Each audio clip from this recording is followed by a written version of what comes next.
seconds. 9, 8, 7, 6, 5, 4, 3, 2, 1.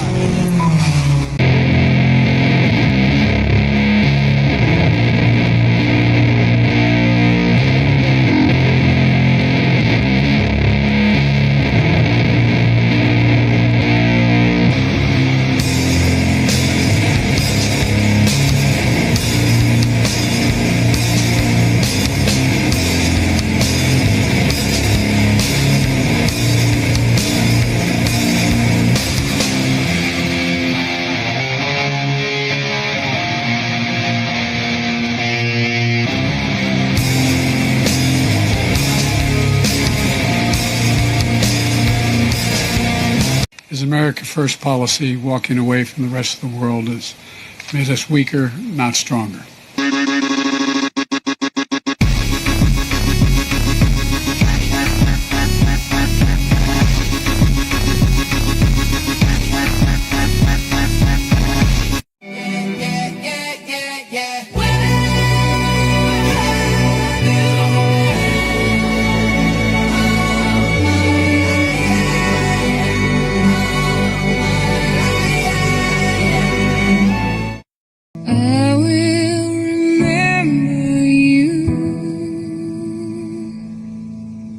Will you remember me?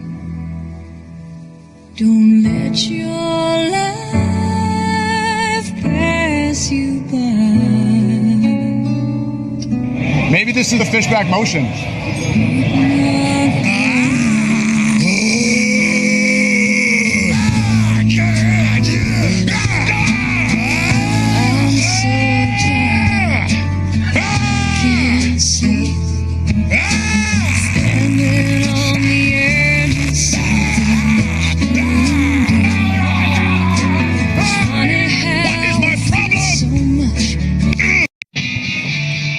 The border is the most secure it's ever been. We have never had anything like it.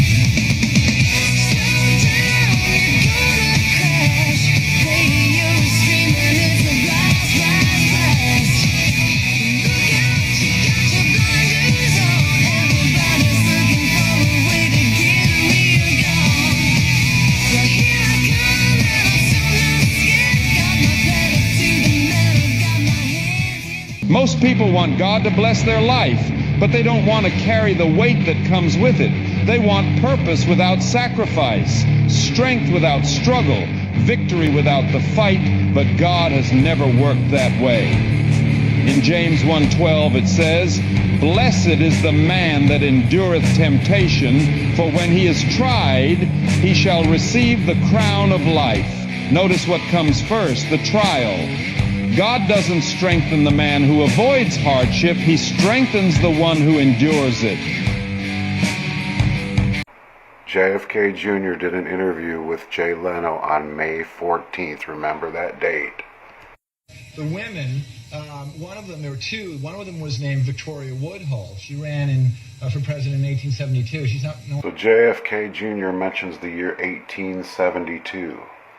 1872 is 1872. We have the comma in there. Letters have numeric value. Comma equals 45. It's just a flowing. They do comma. They don't do a. They do a comma. Trump is one, Montana. But you've been great to me. Add it up. 1 plus comma 45 plus 872 equals 918. 918, ring a bell?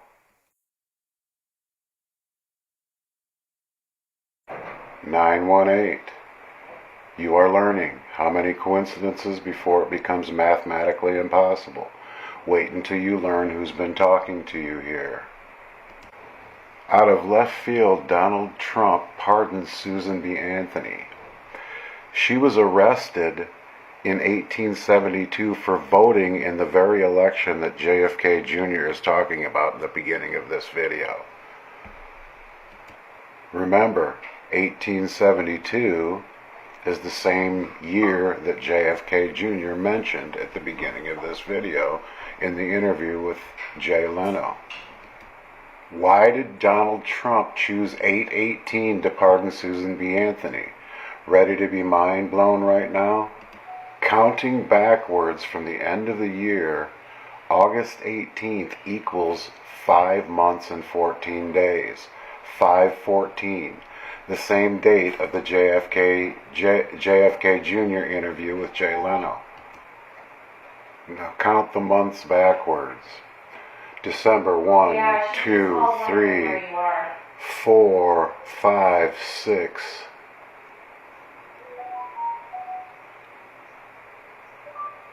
Seven, and May equals the 8th month counting backwards. 8/18 is when Donald Trump pardoned Susan B. Anthony. Count backwards from the end of May, and the 18th day is May 14th. You can look at it yourself.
Catch me if you can.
me because originally our racetrack was going around the nation's capital. That required a congressional bill. On January 21st, I didn't get the 60 votes in the Senate. And he came back to me and said, hey, can you come back to Washington, D.C. and design another racetrack? I said, it's not that easy to design a racetrack. So I came here in the morning. By God's divine intervention, I found this racetrack in 2 hours. I needed 91 feet for a pit lane and a straightaway on Pennsylvania Avenue. I got 92. And most importantly, I got these views. I got the Capitol, the monument, I'm racing around the National Archives, racing around the Federal Trade Commission, racing around the Air and Space Museum. My dream was to bring it here, and on January 30th, President Trump signed the executive order.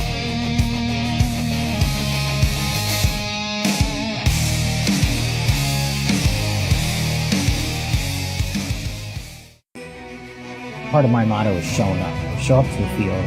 Show up for your partners. Collectively, law enforcement across the country, state, local, tribal, and federal, has delivered for the American people the largest reduction in violent crime in U.S. history.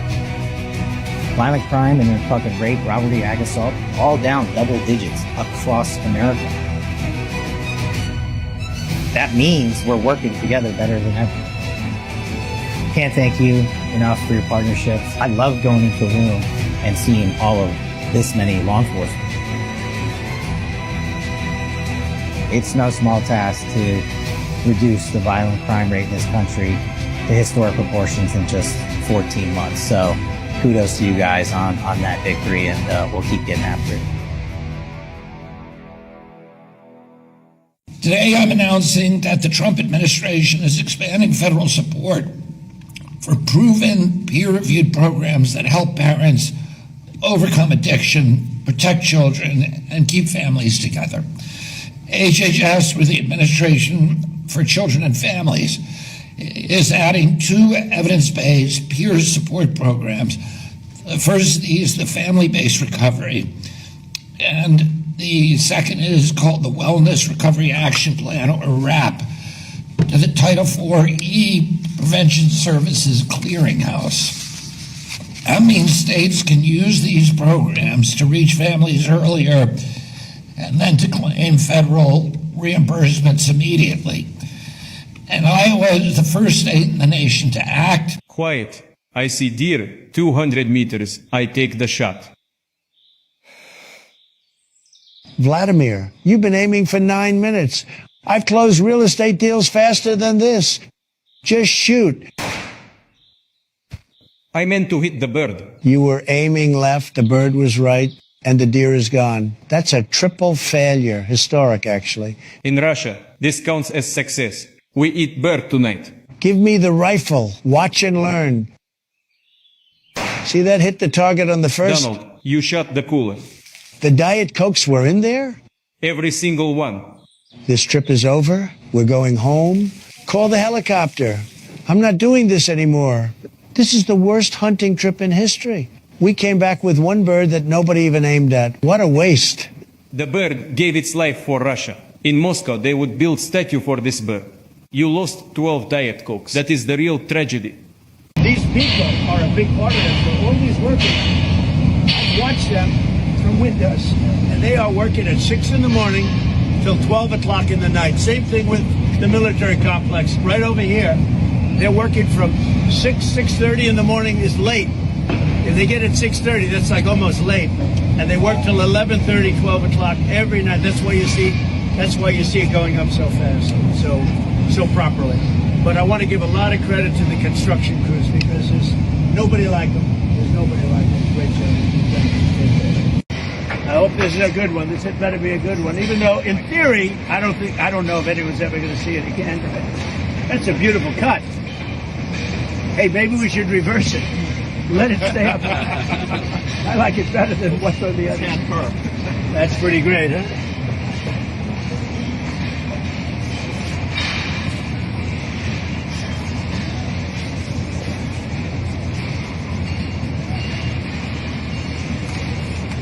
Oh, that's good. That looks pretty good.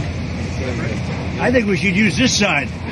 We're using the wrong side. We're flipping it. What do you think? Can we use this? Is that good? I'll tell you what.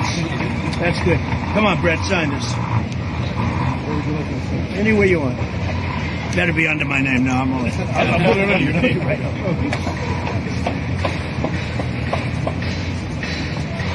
Nice. Talented guy.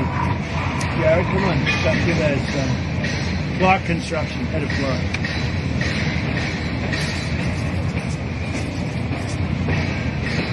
Come on over here, Bill. Back in 2 or 3 weeks. This has all been redone.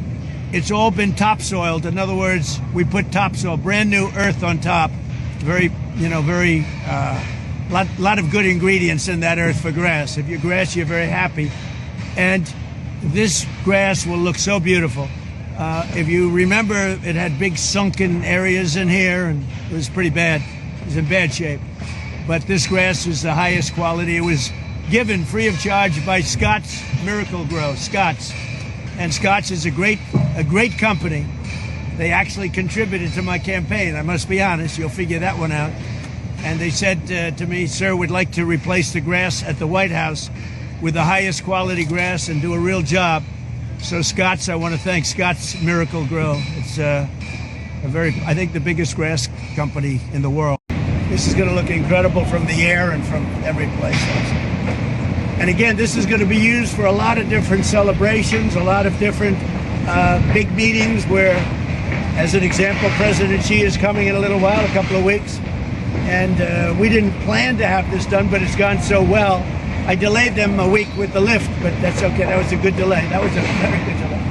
But President Xi is coming. Other heads of state will come, and we can do this all outside. Nice weather like today. And this was not a scheduled press conference, but I thought it's so good what we're doing. People should see, because the White House was in terrible condition. Some of these men worked on the facade of the White House, along with the Department of Interior. Doug Burgum has been fantastic. But they worked on the facade of the White House. And if you look at it now, if you would have looked at it 6-7 months ago, you would have been embarrassed. If you looked at it like I do, I look at it, everything, I'm a real estate. I'm a real good developer, and frankly, it used to make me sick to look at how horrible the condition was, where the stone was broken, the columns had big chips in them, a foot long, and it was terrible. And now it's perfect. It's perfection, and I think you can see that pretty much right, even from this distance, you can see it. So we put a brand new face on the front of the White House on the ground. The cars will pull up. And this is what you'd have, as opposed to the asphalt, which was literally, they had potholes in it. It's ridiculous the way this place was taken care of. Nobody, including other presidents, they didn't see it. But I see it because I was very good at real estate, like maybe the best in a lot of ways. And I love construction. I love seeing things properly taken care of. We had a very good conversation with the Prime Minister last night, and we've come to a deal with Canada. As you know, the 50% tariffs across the board were going on against Canada today. And they called yesterday and they gave us the points that we had to have. Very fair deal for both. The tariffs will be non-existent for our farmers. Our farmers were paying tremendous tariffs into Canada, and those tariffs are going to be totally eviscerated, down to zero. Is the U.S. going to lower tariffs on Canadian autos or lumber? We're doing certain things. Got to give something. And we're doing certain things. They were paying a high number. We're reducing it a little bit. It's good for everybody. But our farmers are going to be thrilled. Our manufacturers are going to be thrilled. And basically, we have no tariffs going into Canada anymore. Canada was charging us tremendous tariffs. We no longer have any tariffs. And what I was able to do is we put, as you know, under the new tariff, I guess you'd call it the new tariff schedules that we came out with. They were going to get a 50% tariff on everything starting today, and we've held it back 3 days. It's all subject to finalization of documents. So subject to the finalization of documents, we have a deal with Canada, and I think it's a very good deal for both parties. It's great for our farmers. Our farmers will no longer be held up because they were being hurt very badly by Canada. Aviation is changing, and changing very quickly. And the question becomes, are we going to continue to lead in aviation? Gotta testify. Come up in the spot looking extra fly. We have a program, 8 test zones around the country. Florida is going to be one of them. And so they're testing here in SunTrax, in this great facility, in a confined area, a safe area, to make sure we move forward with their first flight. Really using SunTrax as a catalyst to facilitate and promote the rapid implementation of new technologies, emerging technologies, and innovation in transportation. We ceded drone territory to the Chinese, and now we're playing catch up. We are not going to cede this territory to the Chinese. We are going to lead, and we are going to win because we are going to out-innovate. Department of Transportation's new national strategy and the FAA's eVTOL integration pilot program, which pretty much aims to move these electric vertical takeoff and landing aircraft into real-world operating environments this year. We're ushering in a new era. This is an opportunity to bring a new way to move people, to move goods and services. Some would say it's the golden age of transportation. That's what I would say. I'm up in the spot looking extra fly. For the day I die, I'ma touch the sky. Now to a developing story in Minnesota politics, as the Secretary of State says law enforcement is reviewing what he calls outrageous misconduct. Wait, outrageous misconduct? You're saying the same shit that he said. Law enforcement is reviewing what they're calling, quote, outrageous misconduct at Minneapolis polling sites during Tuesday's primary election. Now, in this video posted to social media, a group of political commentators. A political commentator, I don't take stances on things. You guys are the ones who take stances on things. You're literally projecting onto me what you do. Say they were testing the limits of the state's vouching requirements and what ID is needed. They say they never voted. Since that video came out, we've heard from a man who says his name was used in it without his knowledge or permission. It feels like smoke and mirrors, and it makes me mad. Will Pomerantz is one unhappy voter. What was your reaction when you saw your name in that video? It was a bit of shock the first time I saw it. I had to watch it a couple of times. And then anger. I was offered your ballot, and I chose not to do anything with it. You're angry at me when it was the system that allowed that to actually happen. He's talking about this YouTube video posted by conservative commentator James O'Keefe. Conservative commentator. Again, where does this commentator business coming from? I don't comment or opine on the stories I do. I just show facts. You guys are the commentators. You guys are the conjecture people. You offer your opinion. You insert your bias. You ascribe motive. I do none of those things. At Pratt Elementary School in Minneapolis, used as a polling place. So this is the vote. The name is William. The last name? Pomerantz. In the video, O'Keefe says he was testing the state's voting voucher laws, all while giving poll workers the name William Pomerantz. I was pretty angry at it. Again, why do I make you angry versus the system that is enabling this? Because I'm being misrepresented in this video, which is, you know, kind of a misrepresentation of our voting system. So pretty angry. How have I misrepresented anything? If anything, this news report is misrepresenting because it's editing out the part where they said, you are the ID, referring to me in Muslim garb, vouching for 8 people. This is misrepresenting me. That was my gut after shock. In the video, O'Keefe says poll workers were going to allow him to vote without verifying his ID. I didn't say it. We showed what they were doing. We asked Pomerantz if he thinks the state needs more stringent elections rules. I like the system as it is. You know, maybe it'll have people take a harder look at it, but it seems still at the moment to be working. You're angry that I was able to get your vote, but yet you like the system as it is. I have absolutely no comment. I don't know what else to say. This is a clown show.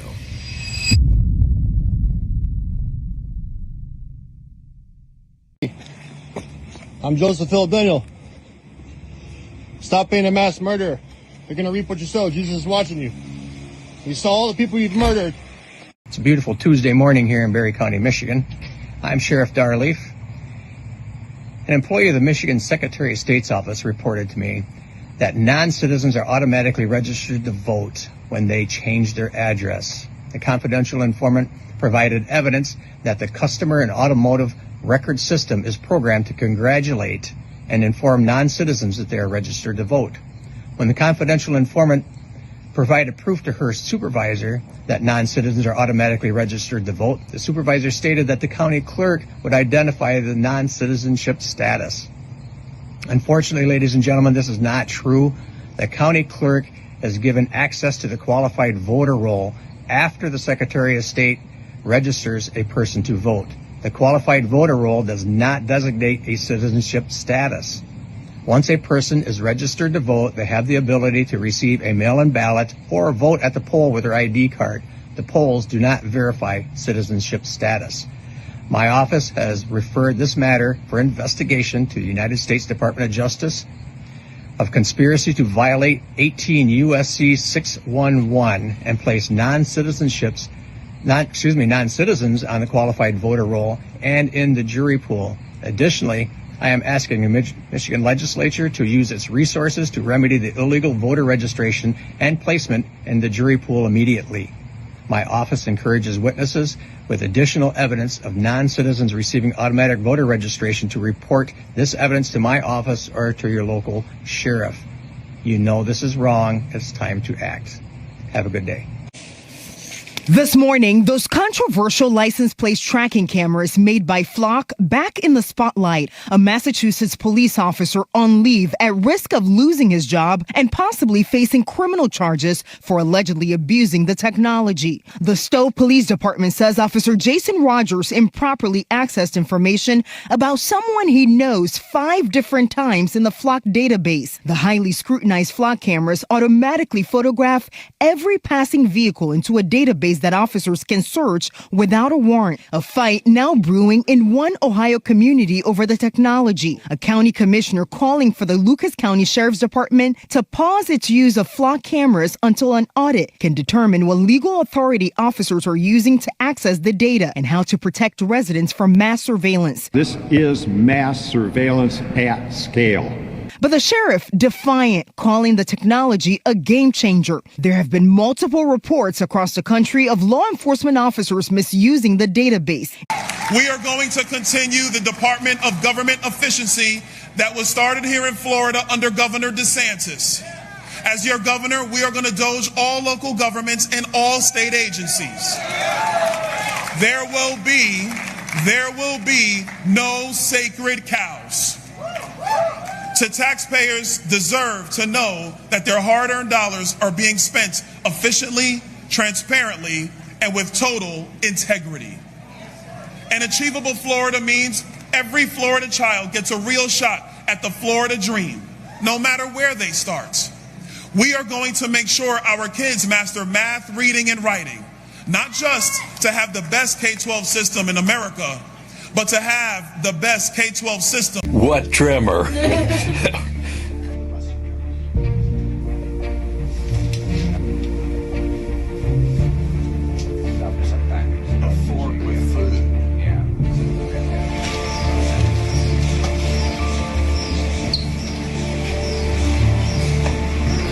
Specifically for Parkinson's disease, this repair was targeted in the palatophalamic tract and the feet.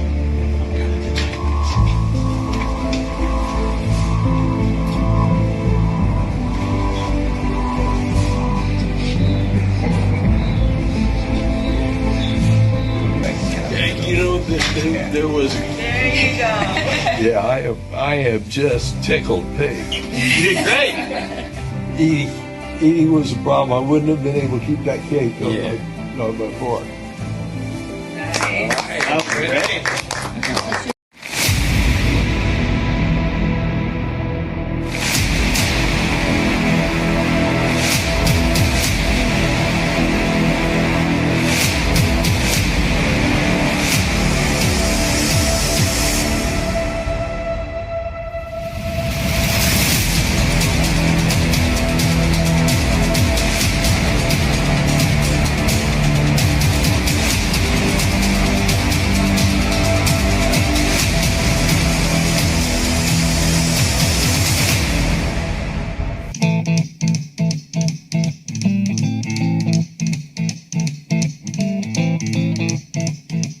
Rumors spreading round in that Texas town about the shack outside the game. And you know what I'm talking about. Just let me know if you wanna go to that home out on the range. They got a lot of nice girls.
17 warships, Ali? 17. I sank them all, including the submarine. Nobody even knew you had a submarine. Frankly, I don't think you knew you had a submarine. That submarine was secret. Was. Very important word there. Was secret. Was a submarine. Was floating. Now it's a reef. The fish love it. I'm getting credit from the environmentalists. First time ever. Very unexpected. My admiral just resigned. He resigned by text. He sent me the emoji with the little face, the sad one. Well, Ali, I've seen bigger fleets at a birthday party. I'm not saying he's doing everything perfectly, but what he's doing, he is truly putting America first, and he's doing really hard things. We're in Iran because of nuclear weapons, yes, but we're also in Iran right now for the pipelines that they wouldn't build without a crisis. We're taking away the choke points, and we're controlling the choke points over against our enemies in China and in the Middle East. He's repositioning the entire world. All of the power will be in North America and in your hemisphere. That's exactly what he's doing. But I do have a good relationship with Kim Jong-un. As you know, you've seen.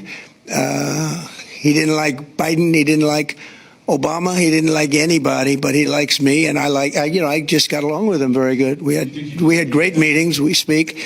And I think our nation, and I think other nations, frankly, whether it's Japan or South Korea, they're a lot safer if I'm president than if somebody else is president. Now, I didn't like the fact that we're doing these massive military exercises really against North Korea. It was an exercise against North Korea. When I'm friendly with him, I don't see anything happening for certainly 2.5 years. It's not going to happen with me. But I don't see anything happening. We're ensuring that America remains the undisputed leader, not only in Bitcoin and crypto, but also technologies like prediction markets, artificial intelligence, and much more. And we're leading in every single one. And I will tell you, the AI, the artificial intelligence, we're way ahead of number two. Number two is China. And I never want to underestimate China, but right now we're way ahead. President Xi's coming on September 24th. We look forward to it. We'll probably be talking about AI and a lot of other things. Pink Ferragamo sliders on deck. Silly rap beef, just give me more checks. My life is a movie, I'm never offset. Me and my amigos, no, not offset. Swish, I got them upset.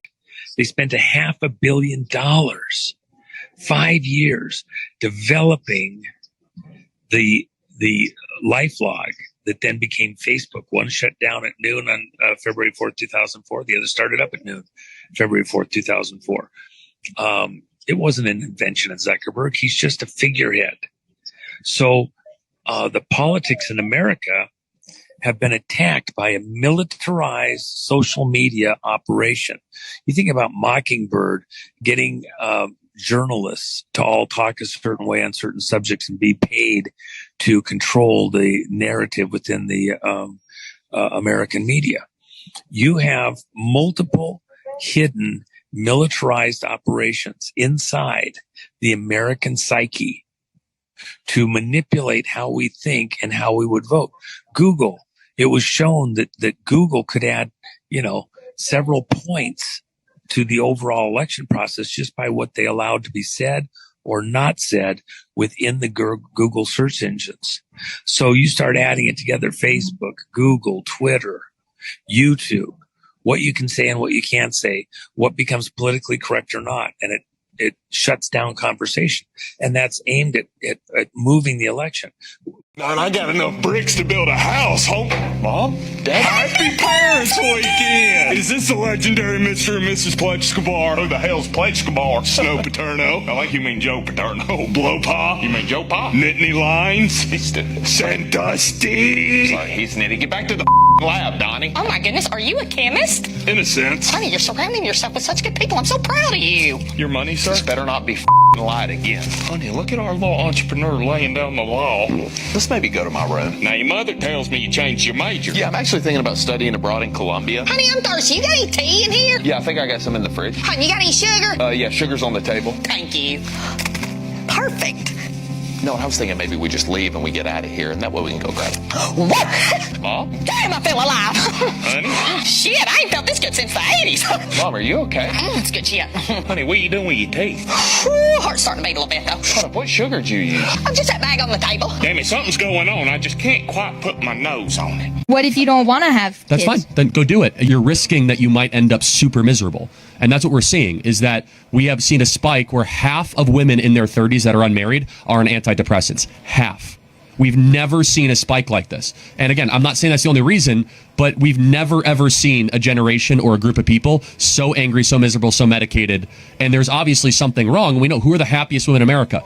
Women with 3 or more kids are the happiest women in America. Senator Dan S. Sullivan, who is seeking a 3rd term, and Dan J. Sullivan, a retired teacher who is running and accused of trying to do so to confuse voters, although he argues that his campaign is for real. President Trump was up early this morning writing on Truth Social, quote, Alaska, be careful, vote for the real Dan Sullivan today. Through me, he's brought hundreds of billions of dollars back to your state. So the race also includes former Congresswoman Democrat Mary Peltola. All candidates appear on the same ballot, and the 4 who receive the most votes will then go on to qualify for the ranked vote in the midterms. So this is a highly watched race because it could help determine the control of the Senate.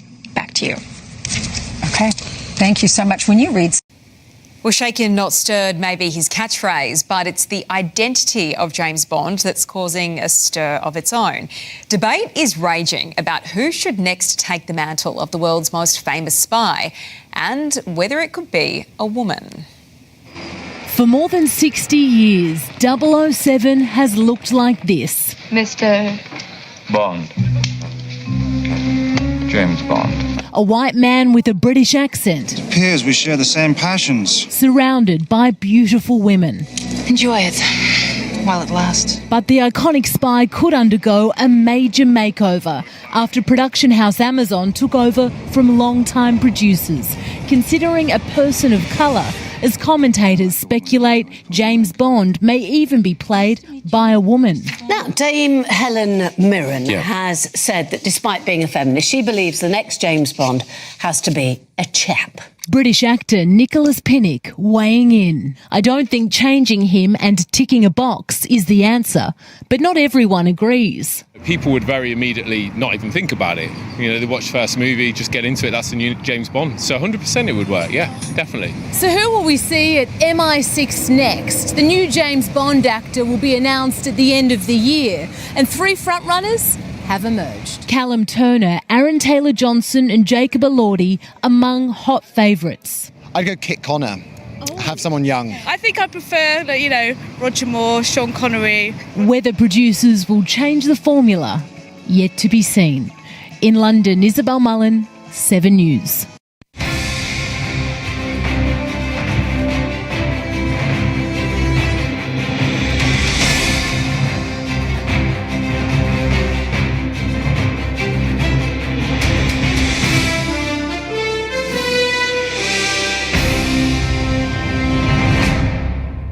Excited about this foreign terrorist organization designation because it gives my prosecutors and it gives the members of the Homeland Security Task Force that are standing behind me yet another tool to go after these cartels, to hold them accountable for these actions. It also, like the chief said, sends a message to Americans and to our friends in Mexico that we are serious about eradicating these cartels. We are 100% committed to that mission, and I'm really thankful for President Trump's leadership on that front, because we now have unprecedented cooperation with our partners in Mexico, as you just saw here today.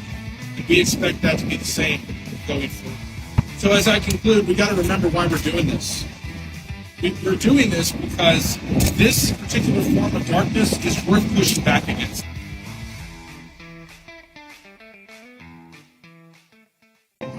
It is hard to overstate the effectiveness of what we did in 2025.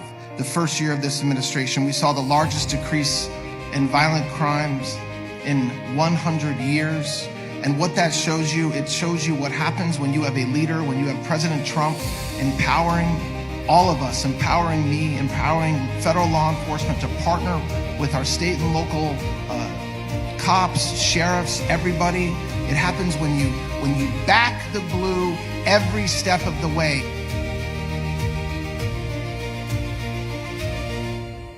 You're actually in Guinness Book of World Records as the youngest person ever To win the Miss Universe, yeah. Were you like 24 at that? 21.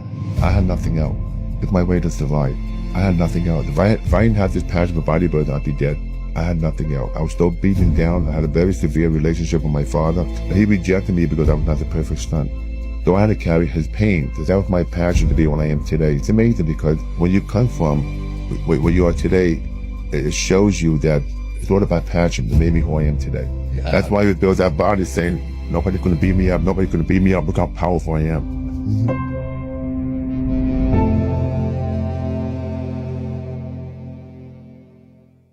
Donald, look at this. I won an award. Joe, that's tinfoil wrapped around a paper towel roll. Who gave you that? I gave it to myself. Most beloved former president. I made the category and I won it. Come on, man. Nobody else was going to do it. That's the saddest thing I've ever seen. And I've watched your press conferences. You know what's sad? I just did a personalized birthday video for a woman named Dorothy, and she said, and I quote, "You're so much nicer than Trump." She said that, not me, Dorothy. You called her Debbie for the first 2 minutes. Same first letter. That's basically right, Jack. It's basically a lawsuit. She paid for Dorothy, and she got Debbie and a corn pop story. That was emotion. I was feeling things. People want heart. You give them ego. I give them tears. People want a video they can actually understand. Baby News Network on Cameo, Trump or Biden.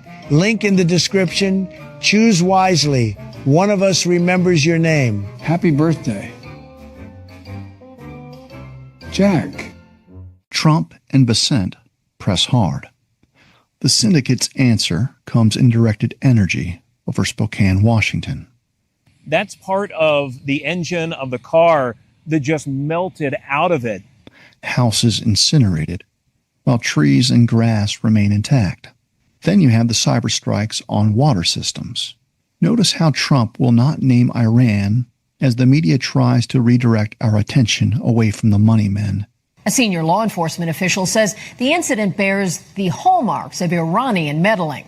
I heard in Minnesota there was a cyber attack, and they blame it on Iran. I don't think so. I think Iran should be so lucky.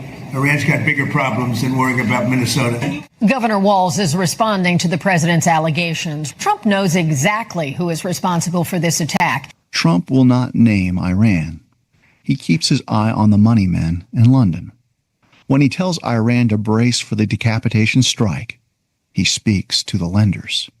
I want to give them every last chance before decapitation.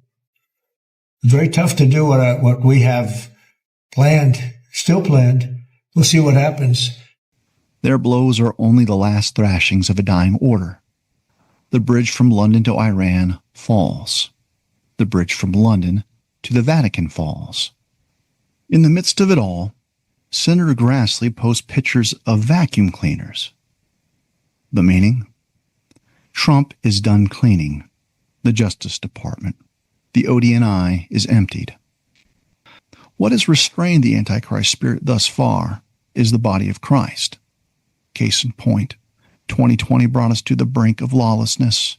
Senator Cruz told the Attorney General you should be prosecuted. Yeah. I'd have to laugh at that. Could you imagine how much more so if Christians were not present to fight for truth? On the advice of counsel, I respectfully decline to answer based upon my rights under the Fifth Amendment to the Constitution. A day will come when Christ takes his bride, and no restraint remains. When we are taken, those who have chosen rebellion and hell will have it. Unity matters because the condition of his bride matters. When Christ returns, his bride shouldn't be dressed in tatters, smoking, hair tangled in curlers, or making out with the best man. And that is what our disunity looks like with marauders at the gate.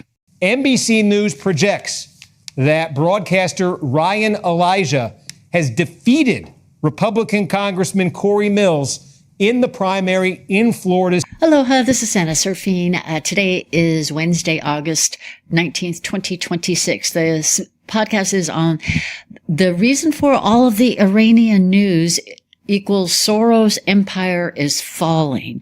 Superdollars, which are also known as the counterfeit $100 bills, they came from Iran and our government knew about that. That's why the digital system is so desperately needed. The superdollars, they were actually created in Iran, but the printer was given by the government, dirty governments back in the day.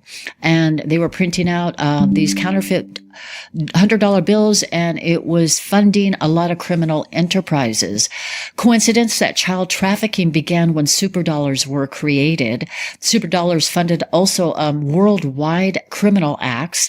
The significance of Iran under America's control. That's why President Trump is posting things like this. New U.S. territory, the Strait of Hormuz. He's got also Iran. Is it also the Middle East?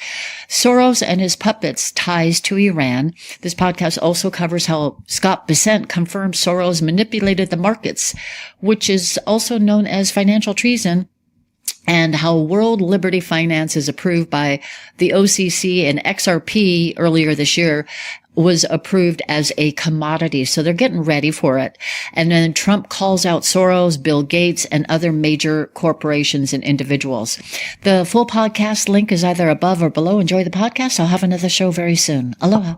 Look at the DARPA documents. If you look at the Army War College documents, if you look at the DOD documents, and you look at some other, deep level documents, which I'll be happy to share with you if any of your listeners want to see some of that stuff. They don't refer to those towers as cell phone towers. They refer to those as directed energy weapons, DEWs. They actually refer to your phone as a DEW, directed energy weapon, your router as a directed energy weapon. Well, I couldn't go much further because they have to control you through frequencies. That's how they control you. And mostly through extremely low frequencies, HARP frequencies, megahertz frequencies, 3, 4, 5G, 6, 7, 8, 9, 10G frequencies, gigahertz frequencies, microwave frequencies, radio frequencies. They can do it through music as well. Wow. But there's always the opposite of that too, like the good music with the solfeggio tones and, and so stuff no more like that. microwaves, you're saying? Don't use those? Oh, throw your microwave away. The microwave kills all the nutrients in the food anyway. Wow. Yeah, I mean, so that's when you get into, they also want a lot of metals in your body. They need a lot of metals in your bodies as transducers and as receivers. And they want you to be exposed to all these EMFs and all these frequency devices. So the solution is to get rid of all the chemicals and all the metals in your body. You could do that through toxin binders, ozonated activated charcoal, like a microsomal EDTA, some clay, stuff like that. Doing all of this transhumanism stuff, we're already coming up with solutions, which are just to detox your body, make those decisions to start cleaning your liver, do liver cleansing, do heavy metal cleansing, do parasite cleansing, clean and heal your gut, put some really good probiotics in your gut, and try to avoid or protect yourself from any of the EMFs as much as possible. When the pastor does the altar call, come on up and repent of your sins and receive Jesus, is he not appealing to your free will? Surely he's not saying if God has you listed as one of his elect, he will prompt you to come forward. Otherwise, stay put, stay in your seat. I noticed that all Christians, including Lutherans, Calvinist Presbyterians, embrace free will as part of their theodicy. If you ask them why there's so much evil in the world, they will say, because man has free will. But then, a few minutes later, they are back to their customary theological determinism. Now they will say man does not have the free will to say yes to God. When it comes to salvation, they say free will is an illusion. We think we are choosing God, but we are only reflecting God's own prior choice. God deceives us into thinking we are choosing freely. No. I cannot go along with this nonsense. God is not a deceiver. He's not the philosopher Descartes' malign demon who is out to fool us. God gave us free will, and we are free to use it for good or evil, to choose him or to reject him. Those who are in hell deserve to be there. They chose to be without God, and God has granted them their wish. They're putting forward making life easier for Well, the one thing is we have jihadists being elected all over the place. We have this, whether it's communism, jihadism. It's a lot of friend of mine called up. He said, really, you should use the word jihadist because that's what's happening. And I'm not sure that anybody, if you take a look at what happens in other countries, I think that's not going to be necessarily the way we want to live. But when you look at the radicalism and the craziness of the candidates and the stupidity of what they're suggesting, let's get rid of the Supreme Court, let's get rid of the presidency, let's get rid of the Senate. They want to get, sometimes I'd like to get rid of the Senate too, but I don't say it, and I wouldn't do it. But, they want to get rid of the Senate. They want to get rid of, ideally, the House, but they're thinking about maybe keeping the House. Isn't that nice? These are people that have been not successful. They're people that have been, in many cases, failures. They come from other failed countries, and they come here and they tell us how to run our country. They come from places like, I won't mention because I don't want to get myself into a controversy, but they come from countries that are not great.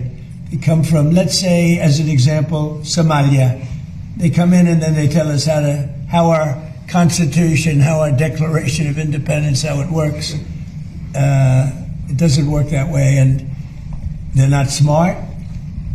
They have no aptitude. They have nothing going, and they're telling us how to run our country. And I just don't think it's going to happen. I think that they start off, now I may be wrong, but, they start off with a big disadvantage. People don't want to have rights. So term limits are very popular with the public. I've seen it both ways. I've seen where people go in and they get termed out, and they're very talented, and they're at the height of their career, politicians, and you end up with total rookies in there, nothing gets done. And I've seen it the other way, where people are there too long. We see that all the time. I see both. I always like to say that a term limit is an election. The public's pretty smart. You see that last night. We had some great success last night. The Republican Party had tremendous success last night. But I like to say that term limits should be elections. But I'm okay with term limits. Remember, the people that have to pass term limits are the people that are going to be voting on them to get out of office. So it's a little bit tough. That's not the easiest vote to get, is it, huh? But I'm okay with it one way or the other. I do think elections really term people out. What it's done, it's been amazing. 1 year ago this summer, I signed landmark legislation known as the Genius Act. I named it after myself. I didn't want to use my name, so I just called it the Genius Act, paving the way. Sorry to inform everyone. I'm Philip Grillo, one of your fellow J6s, and I'm sorry to inform you that one of our brothers J6s has passed away. His name was Terry Allen from Pennsylvania. I'll be putting up his daughter's contact information. And most of all, I asked for prayers. If we could pray for Terry, because while he was alive, that's what he wanted. He wanted us J6s to pray for him. He's home with Jesus Christ now. And, if we could say prayers for him and his family.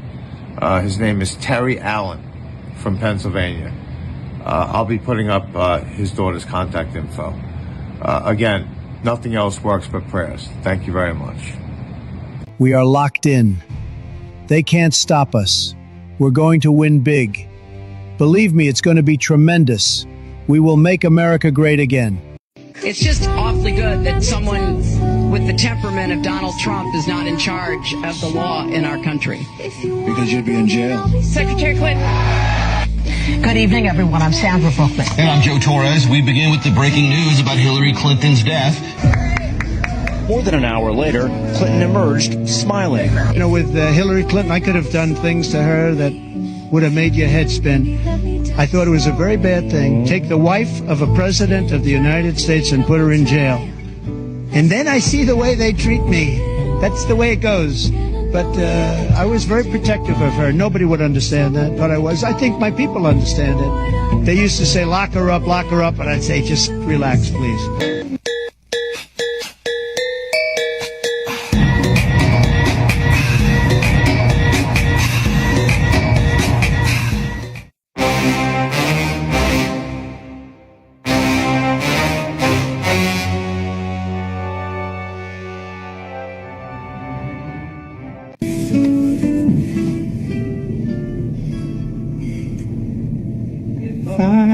could save time in a bottle.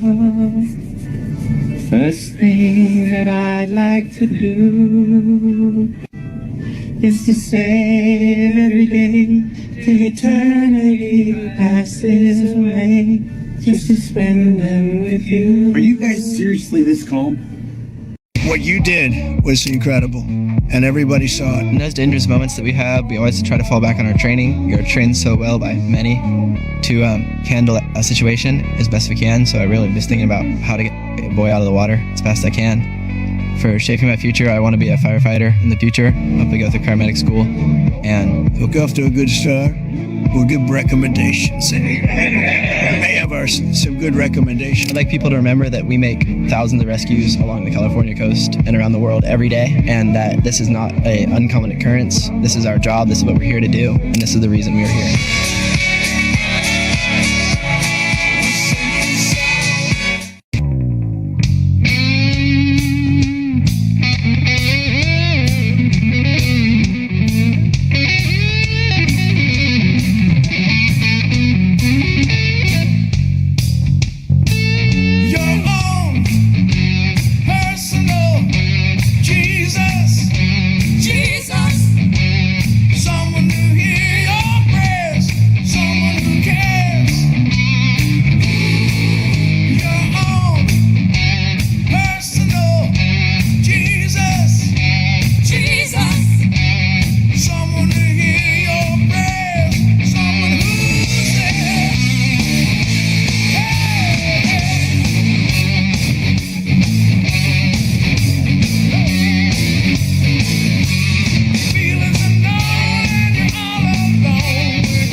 for duty. Hello, Patriots. It looks so dark in here. I only moved my lamp like a couple of inches. Hello. How you guys doing? God bless you all and welcome to Patriot News Broadcasting and happy Hump Day. Good to see you all. Love you guys. Got some interesting things as usual to look at. Yes, are you ready? I thought I'd start off with a fun one. Do you remember how a while back there was a video from Negative 48 about how he said Prince Harry was playing a role that was kind of right in your face and you'd be shocked when you learned who it was. Somebody put up a theory, and it is, the more I think about it, it's almost like shocking. What do you think? That's Eric Trump. It's an interesting theory, isn't it? I mean, it's not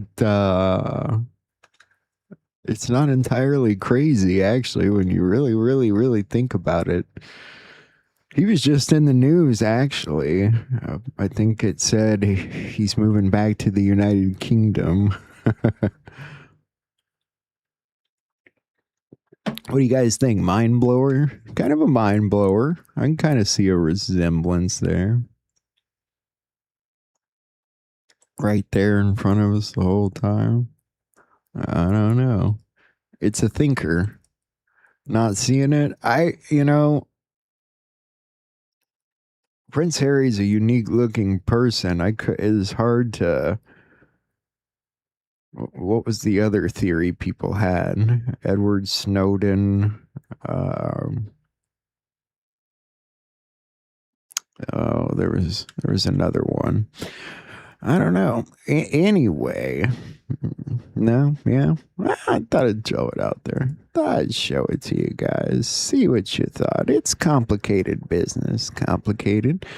Sorry to keep you waiting. Complicated business. Isn't that funny to see the Department of War put out the whole complicated business? Actually, let's do what we do and look it up.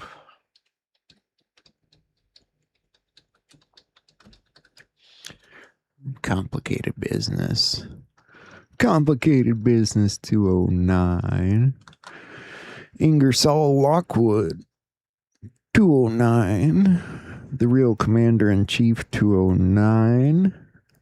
I'm here for a purpose 209. Pretty cool.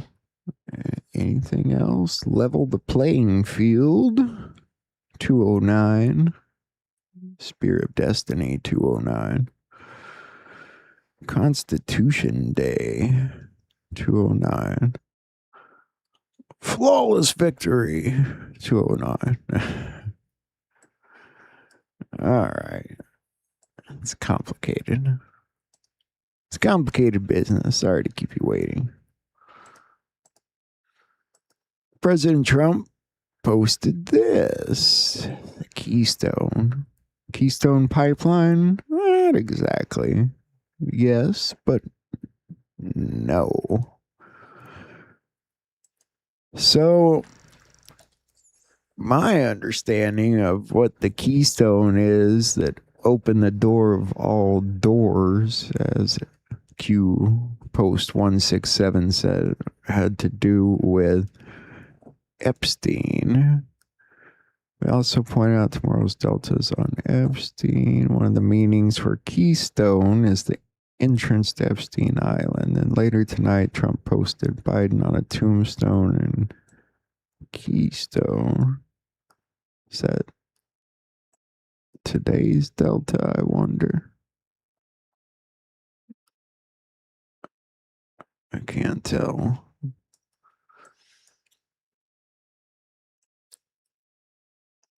But I'm sure I'm missing something to all that completely. Minimizing it. There is all kinds of great stuff out there. Somebody was on the hunt to Elon Musk's misspelled post, which you really don't see very often. First Q drop with F is drop 14, Washington crossing the Delaware. I don't know. I don't see it. What did I find? I don't know if I found anything with missing F.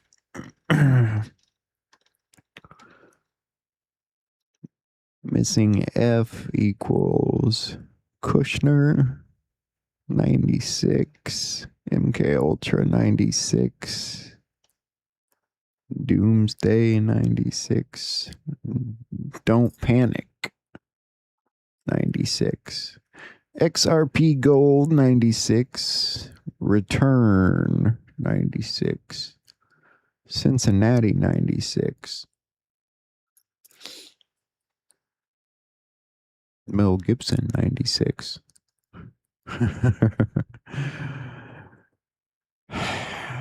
I don't know. That's an interesting one.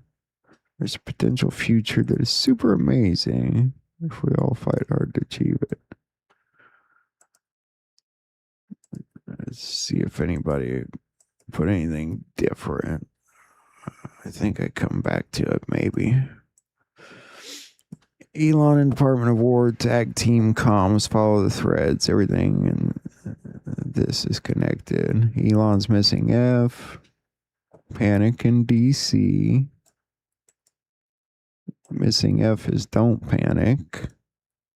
So we just saw Epstein Island case, tunnels. Ties in the Keystone, amazing future, gonna win. We are going to win. I like the clean house comms too from Grassley. We'll look at. There's that F they're talking about. Does Durham want to hold public D-class due to criminal nature of the probes? Think GJ material. When did the investigation begin? When did it really begin? Nothing can stop what's coming. Nothing. Slow drip to flood. All right, let's move forward here. There's the Grassley post and the vacuum. My friend in Sioux City met me in Fort Dodge to deliver his 17-year-old Hoover vacuum. I thanked him and appreciated his gift. After I get a chance to use it, I'll report on how Beth 2.0 compares to Beth 1.0.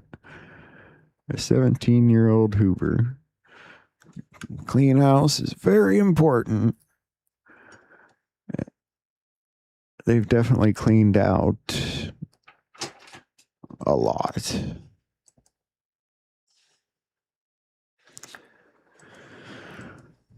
John Solomon posted this at some point today. Trump to meet with Kim Jong-un. I thought that was kind of interesting. I can't think of for what particular purpose he would be meeting with Kim Jong-un. I don't know. Especially if he's actually traveling to North Korea himself. I don't know if that's the case or not, but we'll see. Couple of job updates here. Amazon's putting a new factory in Austin, Texas. Built on $100 billion the company has invested in Texas will create hundreds of high-paying jobs in Austin. And then Ford is going to increase Lincoln production in the U.S., slowly taking it out of China. So there's that. This is showing you all the people that President Trump has been putting in the district court positions all across the country. And a lot of them are former JAG, or they're all military. Who posted this? Derek Johnson. Every single endorsement by President Trump is a businessman or businesswoman, endorse special operations, Navy SEAL, JAG, or other high-ranking veteran. This is the exact strategy from President and 5-star General Dwight D. Eisenhower's contingency plan found in the Atomic Midwife. That's true. That's an interesting point that I had not thought of before or noticed before, that it's kind of a game changer.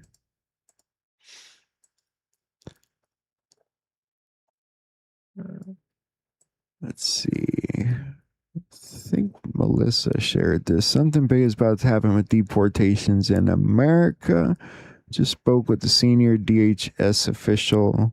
They shared deportation numbers with me that frankly stunned me. 27,000 deportations last week, 3,600 plus a day on average, tracking for 1.4 million deportations across the calendar year. 69,000 illegals are in Department of Homeland Security jails waiting to be deported at this moment. And you haven't heard a blip about it in the corporate press. Why? Stealth tactics, according to DHS.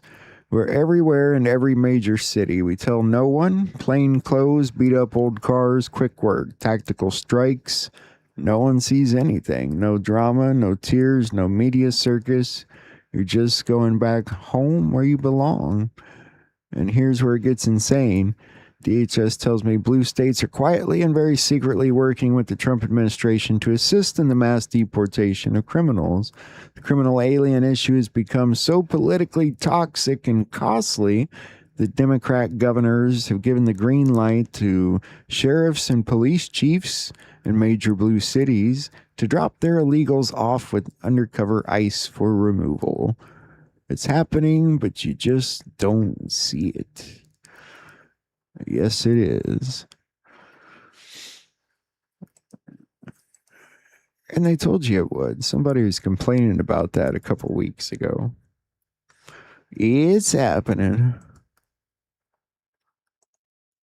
Of course, Gavin Newsom's about to steal more money, or $95 million to expand California's electric vehicle charging and hydrogen fueling.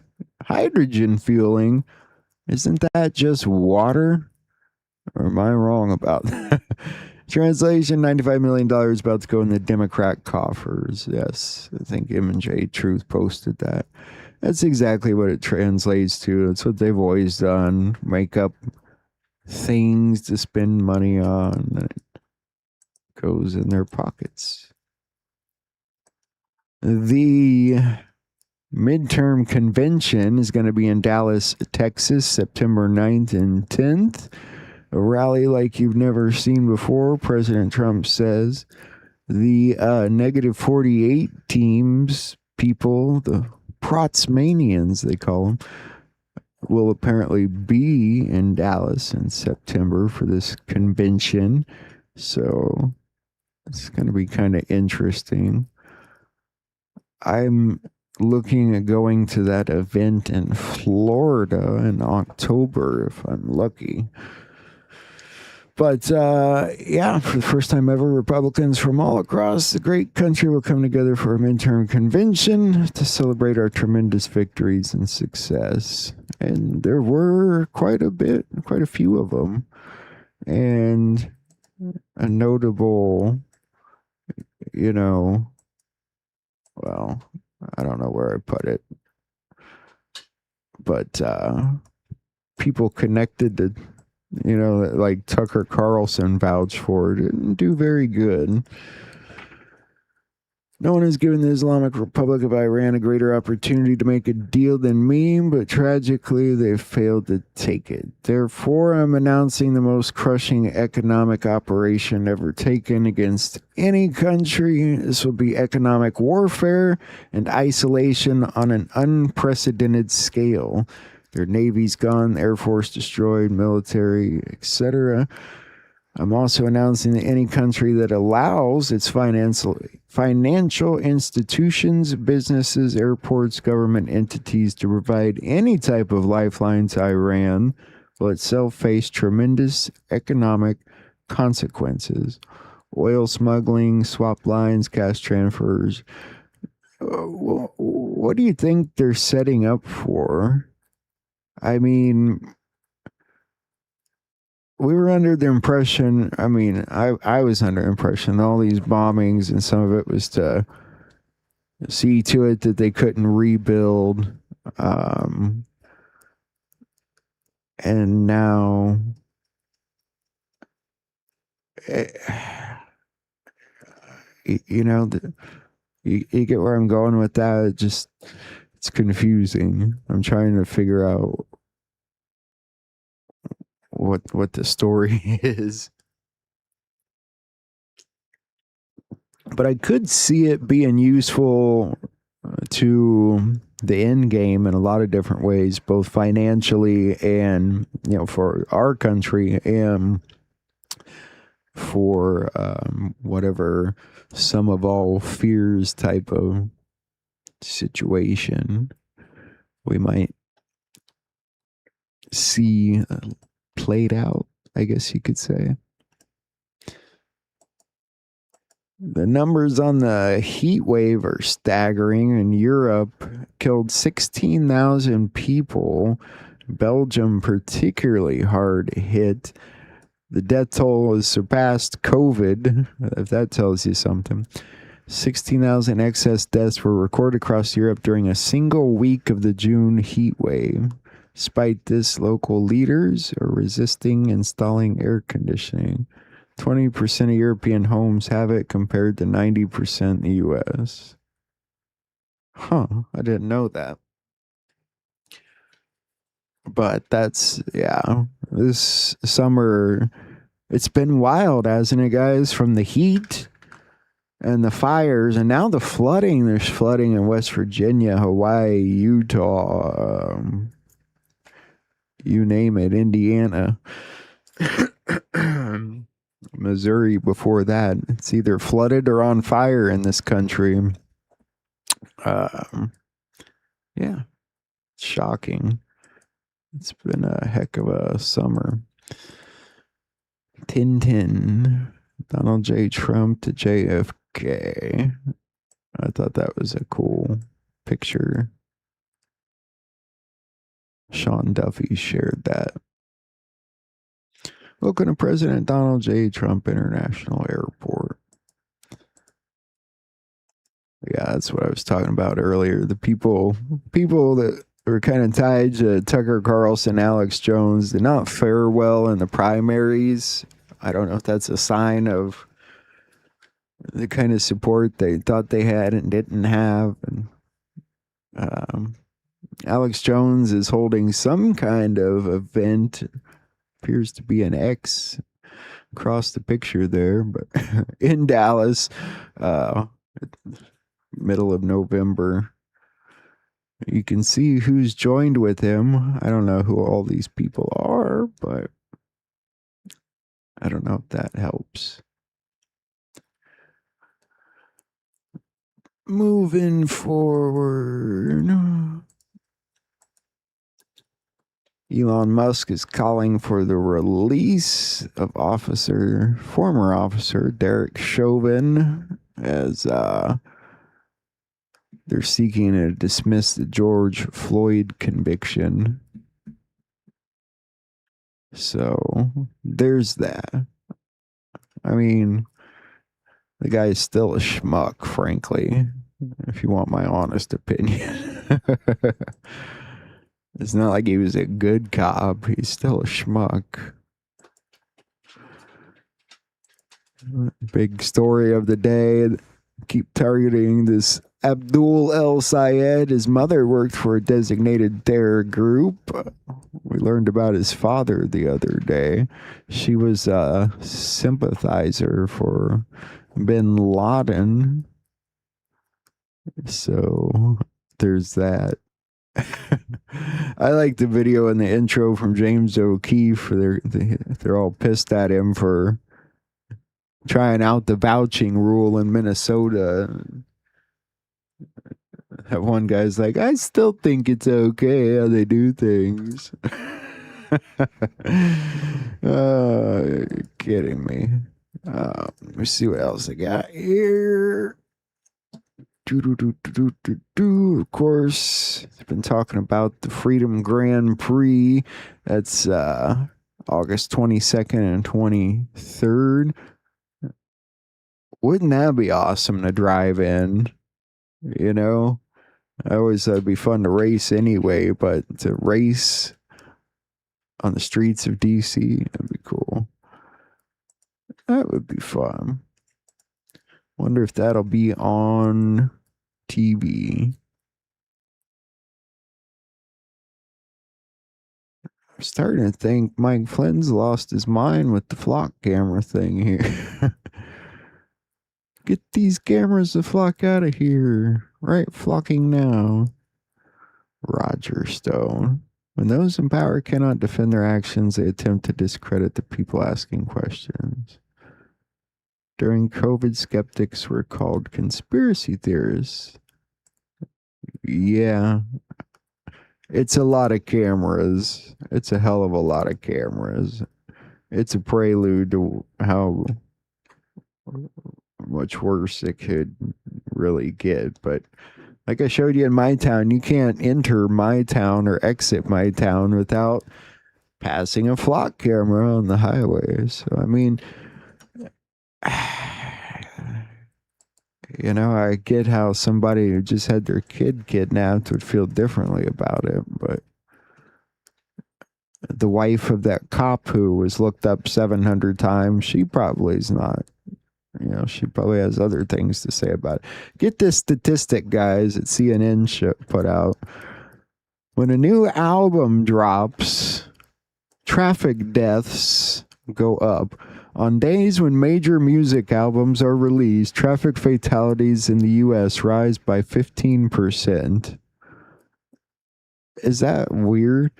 On average, 139 fatalities were recorded on such days compared to 121 on regular days. It's not a big jump, but people, you can wreck messing with the radio. You can wreck headbanging. I did once. It's a story. But I thought that was a weird statistic. What else do I have here? Florida, get this. Florida counted their votes in less than an hour and a half. 95% of their votes, less than 90 minutes. That's how to do it. I mean, I hope they do it a couple more times just to check the accuracy there, but that's how you get it done. I mean, how many people are in Florida? What's the population? They're a pretty big state.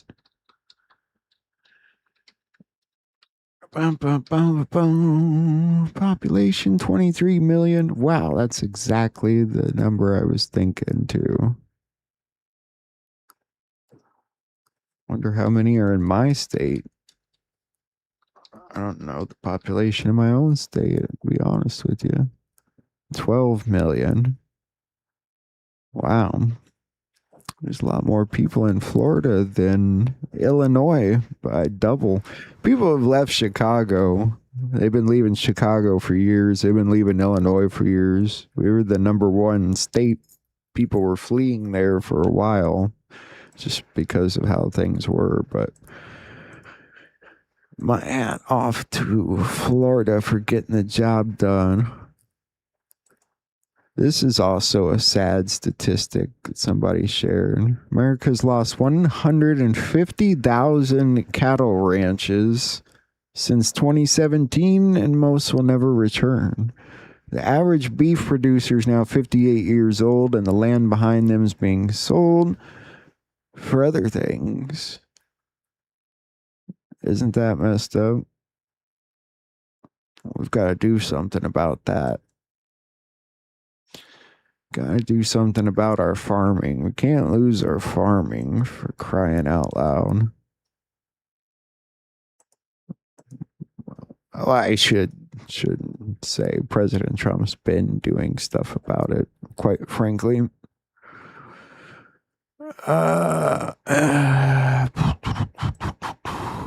This keeps going around, so I figure I might as well show it already. U.S. government hiding bodies of 4 alien races. First, it was they knew about 4 alien races. Now they've got bodies from 4 different alien races.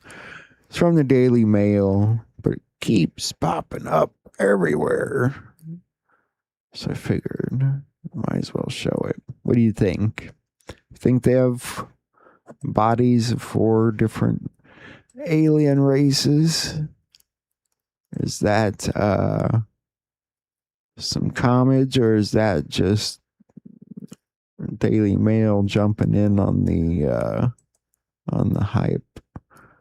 Oh, I also saw this today. What did I look up? Deportations are spiking. Trump shall sound. The world's about to change. I forgot about that. But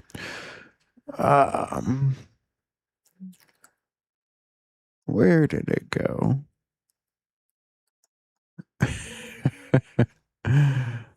I had it and I lost it. Oh, here it is.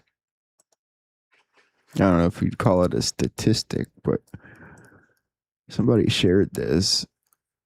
At the World Health Organization, mass resignations and in addition 2,400 layoffs due to bankruptcy, 900 of them in Geneva. It's 25% of the staff.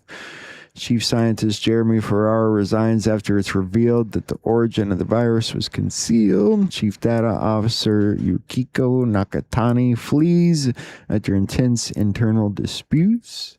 The ship is sinking. I think it's deeply, deeply singing. Juan's not deep state. I tried to point that out to you guys the other day reading that article, but I don't know how well everyone did or didn't pay attention. Alright, let's see if anything else is... Come up here. It's kind of a slow day. Actually, not really. What do you got, Melissa? We saw that most crushing economic operation ever. Economic warfare, economic D-Day. We need all of our allies to stand with the United States to isolate and defeat the Iran threat.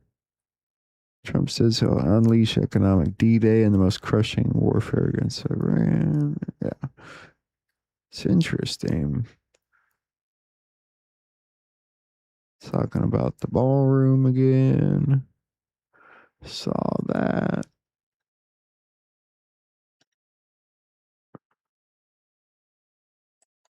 I think we saw that.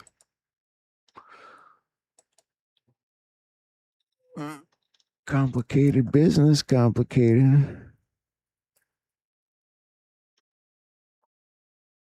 Cleaning that castle. Chuck's vacuum even died.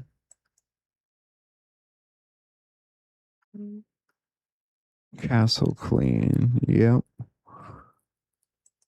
So they got out all the bad guys. That was out all the agencies Bill Pulte was doing, and that's kind of cool, really. I haven't looked at Patrick Burns' page in a while. He's always got some odd stuff.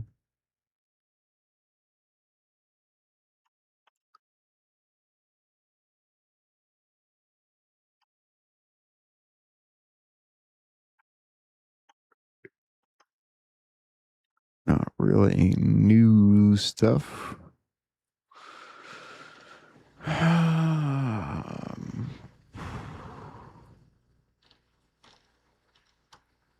Is that everything? All right. Well, if it is, we'll go to our interviews.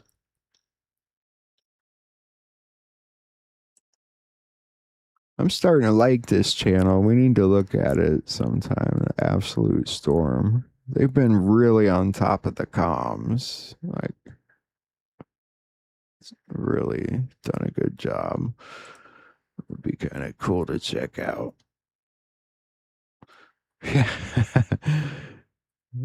You're sitting on the beach in Spain,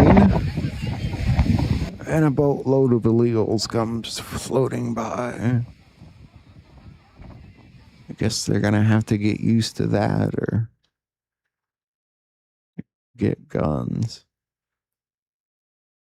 Tim Burchett calls on America to remove rogue judges and surge more police officers to destroy crime. Is that his way of saying we don't need flock cameras? I saw that.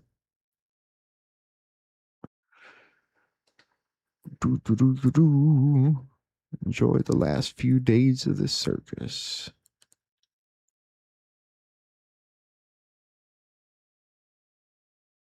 All these influencers and politicians plotting out to control MAGA after Trump clearly have no idea how MAGA even works. You can't control MAGA. MAGA controls you. I don't know if I'd say it that way. I think I'd just say you either are or aren't interested in making your country better, making the world better. You either are or you aren't.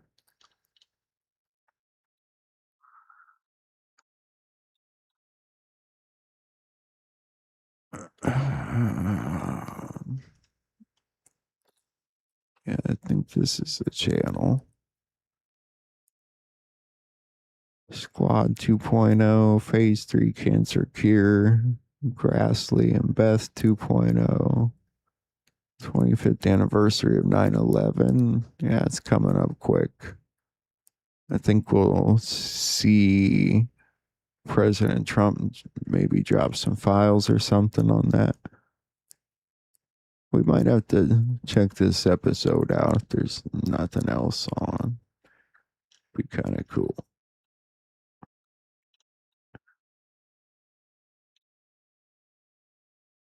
Mr. Tesla.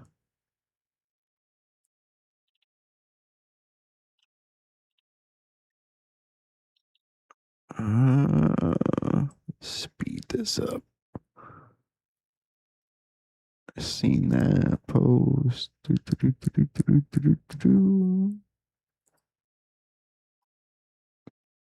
Great pictures. We're on a mission from God.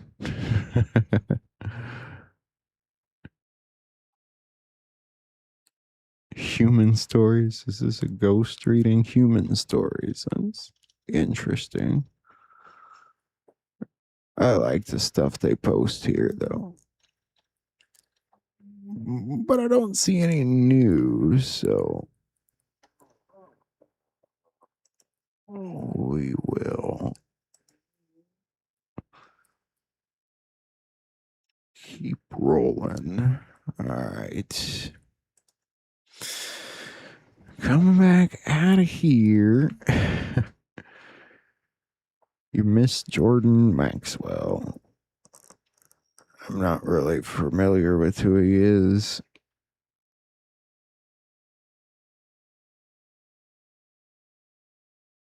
All right. Let's see what's rolling.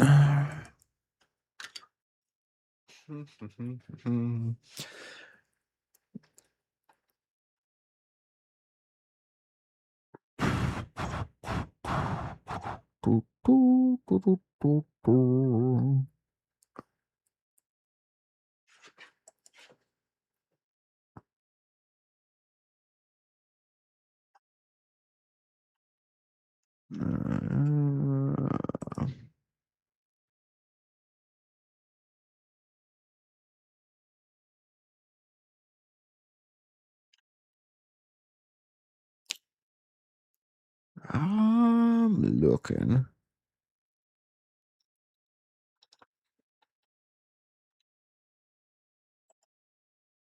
I think it'd be cool to go down to Florida, though, and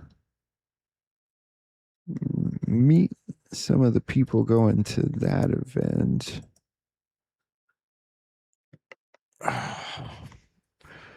Juan was on another show, so I can always watch that too. He's been doing a lot of shows every day. Every day somebody wants to do a show. Sheila was on Patriot Underground a couple days ago. I forgot to mention that. I'm not sure if she's been on that channel before or not. That would be a fun channel to connect with. Oh yeah, there was something that SG Anon wrote I wanted to read before I get ahead of myself.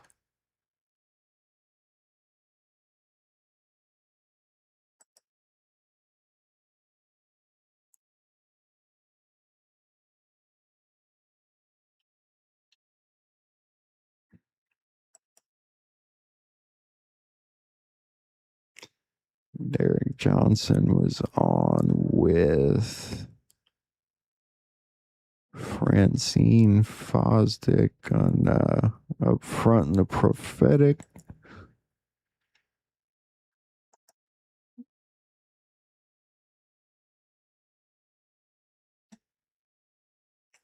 Let me see what I've got here. Can't remember what show Juan was on.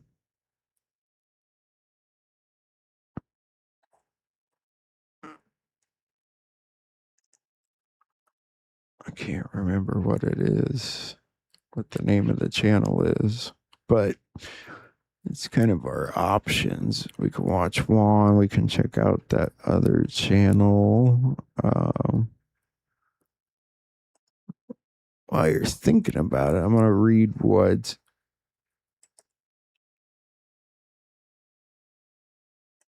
SG wrote here.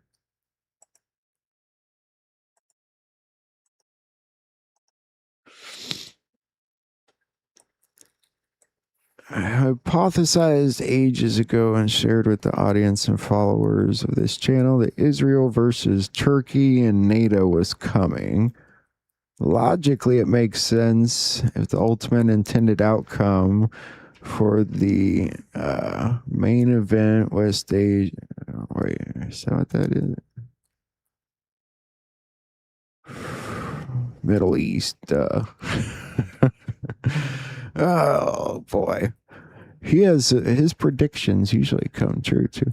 If the ultimate intended outcome of the Middle East and West Asia is sustained peace, cooperative regional and international relations, and justice for various war crimes, events over the last 50 years, and not just on the part of the Israelis, by the way.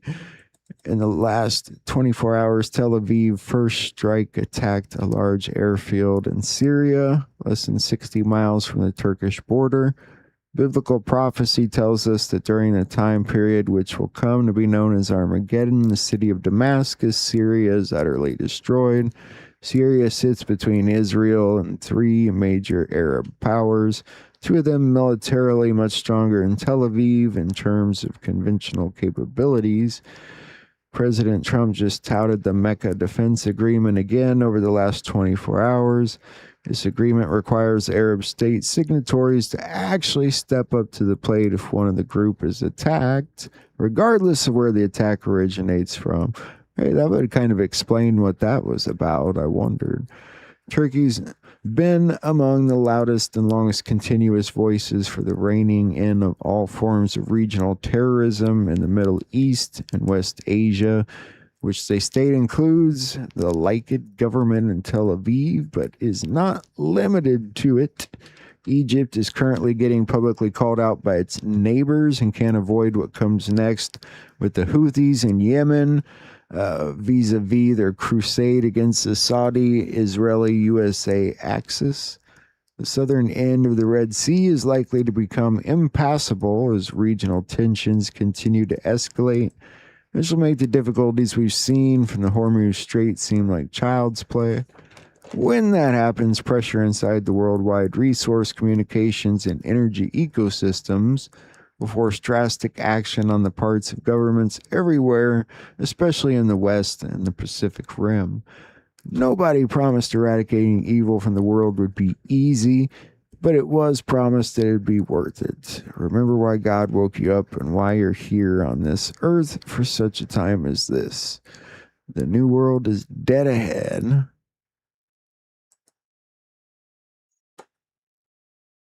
Well written.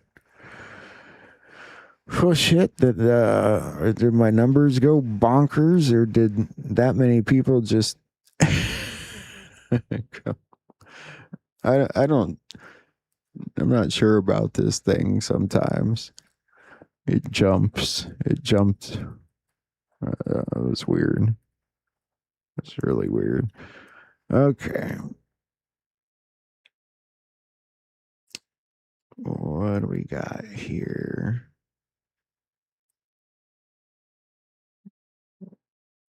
Why don't we take a look at what I got here first? See what show it's from and what they're talking about. Then we might jump to something else. Tar going in there, which is going to be the Planet Hollywood thing. And so it's going to be interesting to see part. I think it's done with lights. And, you got the big ball over there. You got so many fun things out here. So it's a fun view. We get different views when we're here. So a lot of fun. Well, I don't want to burn up much time, but about a year ago, I thought Las Vegas was going to crumble as a city because they were only catering to the rich and wealthy, and they'd literally squeezed out the middle wage earner who can no longer afford to go get the big treatment we could get in the 70s and 80s of being a high roller and take the family out there for $1,000 and be treated well, free drinks and buffets and things like that. And that's gone. That Vegas is gone. And I kept thinking, how is the city going to survive? And I watched the docu, about 3 days ago. And now they're going to have every major sports team, every major event. So it's going to be a destination place, but I don't think it's going to be for the little guy. I think it's going to be for the wealthy people. Any thoughts on that? Well, let me just say this. You go to a concert, it's $1,000. You go to a baseball game, it's $500. Yep. I remember going to Major League Baseball as a kid, and I'd get $10, pay the ticket, have Cracker Jacks and a nice big drink and get a refill. And I had $10. And, and I have money left over coming home. I mean, that was a long time ago. But that was, these prices are just unbelievable. So my chief of staff went to a concert the other night with The Who. And I think it was $900 for their tickets. They got decent tickets for the pair, him and his wife. And then, you got parking. You got, miscellaneous. You get there early and you get a drink or something. It's well over $1,000. And so there's money to be made there. You have F1 here with the races. They've got the city laid out. Shoot, those F1 tickets. I had somebody that wanted me to join them in the box. and they had box tickets, and they're talking about, these are $7,000 tickets for a couple for, some box seats here at F1 thing. I'm just like, wow, and I love racing like that. That stuff out at the track, and you can go out there and be involved in some of that out at the drag track and like that. But there's very few things you can do in Vegas that you don't spend $100 on. And it's just that way, for example, I think we're extremely reasonable. I've got this event coming up with the Storm Summit. We had the Fraud Fighter Summit. I charged $350 a person. We fed them the whole time. I mean, you got, I think my total number of meals for people attending that was 7 meals. This one, I think it's 9. And we're more expensive on the Storm Summit because we're a whole extra day. And the stuff that we have coming out, oh my gosh! But still, where can you get an event? We're at 700. Little sneak thing. If you put in War Room for Bannon, you get 100 off. But long and short of it is, where can you get, fed for 3 days, do an event, quality food, and then have 2 world premieres. I think we're getting a third. I just had a conversation in the last hour, and another major event wants to come here, and we're working through the details. But we may move some of our schedule to allow for a third event. Pretty epic. I'm currently displaying your webpage on for those of you listening, a stormsummit.us, and you may want to go check this event out. What he's talking about, September 10th through the 13th, and it's going to be at the Ahern Hotel in Las Vegas. That's the last event was at the Ahern. Very well done. And tickets are only $700 for. They're going to feed you well, and they're going to take care of you and give you a few days of some seriously good speakers. But I think he's got a discount code. And what's the discount code to save $100? War Room. All one word? Steve Bannon, War Room. Steve Bannon is coming out. Roseanne Barr's coming out. Congressman Kurt Weldon. The Able Danger team from 9/11. Hello, has anybody covered 9/11, since Benghazi, for example? Remember that happened on the anniversary, the 11th anniversary of 9/11.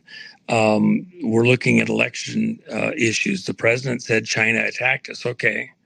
On elections, 2020 was stolen. We're looking at the election stuff, but just for everybody's, thought, you understand or should understand that without 9/11 and then the creation of the Patriot Act and Homeland Security, you could not have stolen the 2020 election. China couldn't have done it. It was the consolidation of all our intelligence agencies into Homeland Security and then the blocking of that information to the president that allowed Joe Biden as an agent of communist China to get into the president. That's an excellent segue where I was wanting to go with you. Thank you. I had a call coming. I apologize. I had a call coming and I had to send it to outer space. I apologize. I don't sweat the small stuff, Juan, and it's all small stuff. Well, and so my main point here is that 9/11 couldn't have, or the theft of 2020 and putting Joe Biden into office as president of the United States could not have happened except that 9/11 laid the groundwork for it to steal the election. Well, who was involved in that? We're going to name names and show stuff at this event that has never been seen publicly before and show the collusion and the operations of people inside the U.S. government in facilitating 9/11 and making it happen to hijack control of the United States of America in a global scheme by Globalista to take over the whole world. This event is so important, and it's the last one up of any great significance before the midterms. So, you want to get out and do something amazing, be part of something amazing. Well, you're not going to find anything else like it. I read your book cover to cover today. Very well written and very clever in the layout. And it ended right before the 2020 elections. Yeah. And so I just be really honest with you. Did you see it coming? And if so, what was your reaction as soon as they finished stealing it? Just 1 second. I'm looking at something. Okay. Yeah. Give me 2 seconds. I have something that's in court right now and they're asking a question. So take your time. All right. Okay, go ahead. So here's just so you know, think about what you just read. That is 4 interviews that occurred over the decade prior to 2020. And it went to print in July of 2020. Didn't get released until October 1. It was actually October 7th of 2020, 10/7/107. And so in that book, with interviews that were a decade earlier on one of them, to this day, I don't think there's anything in there that I want to change, retract, update, modify, because it's very current even today to understand how did we get where we're at. Mm-hmm. And of course, you reading it today, I mean, does that seem like a reasonable way of saying it? Yeah, absolutely. It was a very well-written book into history on many levels, not only the church and Christianity, but also the crooked politics, follow the money. He got, and then tied into, the whole Q era. And I got a lot out of it. And I was talking by myself for a half hour and I said, listen, I don't know what you guys got against this guy, but other than the fact he didn't predict the stolen election, which who could have, what do you have against what he wrote? I couldn't find anything I pushed back against. Well, what I was advocating for and what we were hoping for was that we would take back the election process there, and I didn't want to be fatalistic. But the other side of the coin is we did identify what's going on. We have it all. There needed to be more time. So when Trump didn't declare, allow Sidney Powell to create an Insurrection Act document December 18th or immediately after, which the generals, after this meeting that happened at the White House the evening of December 18th, 2020, they then met, came out in the Pelosi hearings that President Trump met with generals there in the White House and a couple of admirals. Their names are not public for security reasons. And they advised him that by, if he signed an Insurrection Act type document, invoked it, that by late spring, early summer, we'd be in civil war in America. Mm-hmm. Well, the business of America is business. If you run the country off the rails, it's like the old saying, you can be right, but you can be dead right. You can shoot yourself in the foot. America as a people and really the whole world needed time to process what had just happened and then understand the takeover, the methods of the takeover, et cetera, so that we can act together. There's a theme. It goes all the way back to the Magna Carta. You have to have the consent of the governed. And if you're outside of that consent, then you're outside the will of the people. Your actions aren't valid. So we've needed this intervening period to build out the case against those who stole the elections in America. We needed this intervening period to build out the ways that we can react and give the American people and the world, because this is a much broader operation on election theft than just the United States. For example, we were just in Korea, and one of the things that I wanted to do while I was in Korea, we went to the headquarters of A-Web organization, which is the Association of World Election, I think it's bureaus or whatever. Sorry to interrupt, but was it South or North Korea? That's a big South point. Korea. I'm sorry if I said North. Okay. No, you just said Korea, and I'm like, well, yeah. So, and sometimes I'm saying something, and I'll say it just a little bit long. The other day I was doing something. I was mentioning the situation on the DB Cooper case, and I mentioned DC-9. I meant 727, and so a couple of people, no, that was a 727. No, I don't nitpick details, but I know there's a different relationship with Kim Jong-un. And right now, Trump's dropping that he's pulling back military exercises with South Korea. And then, the famous handshake there, the DMZ and whatnot. Something's going on with Korea. And let me just say this. A-Web is really a Chinese-run organization, and they're in 111 countries around the world. They have 121 election bureaus, trying supposedly to help with safe, free, clear elections, which is really a code for we're stealing every election we got a piece of. Oh, thank you. My lovely wife just gave me some juice to drink here. It's like 110 outside. Oh, okay. But does she know your voice? I'm corrected. It's 107 outside. It's 107 outside. Yeah. Anyway, so by the way, before this is all over, the goal is to merge South and North Korea back together. Chinese don't want that. They have this election operation running through South Korea, A-Web, and they're flipping elections in 111 countries. One of those countries that they're heavily involved in was through Venezuela.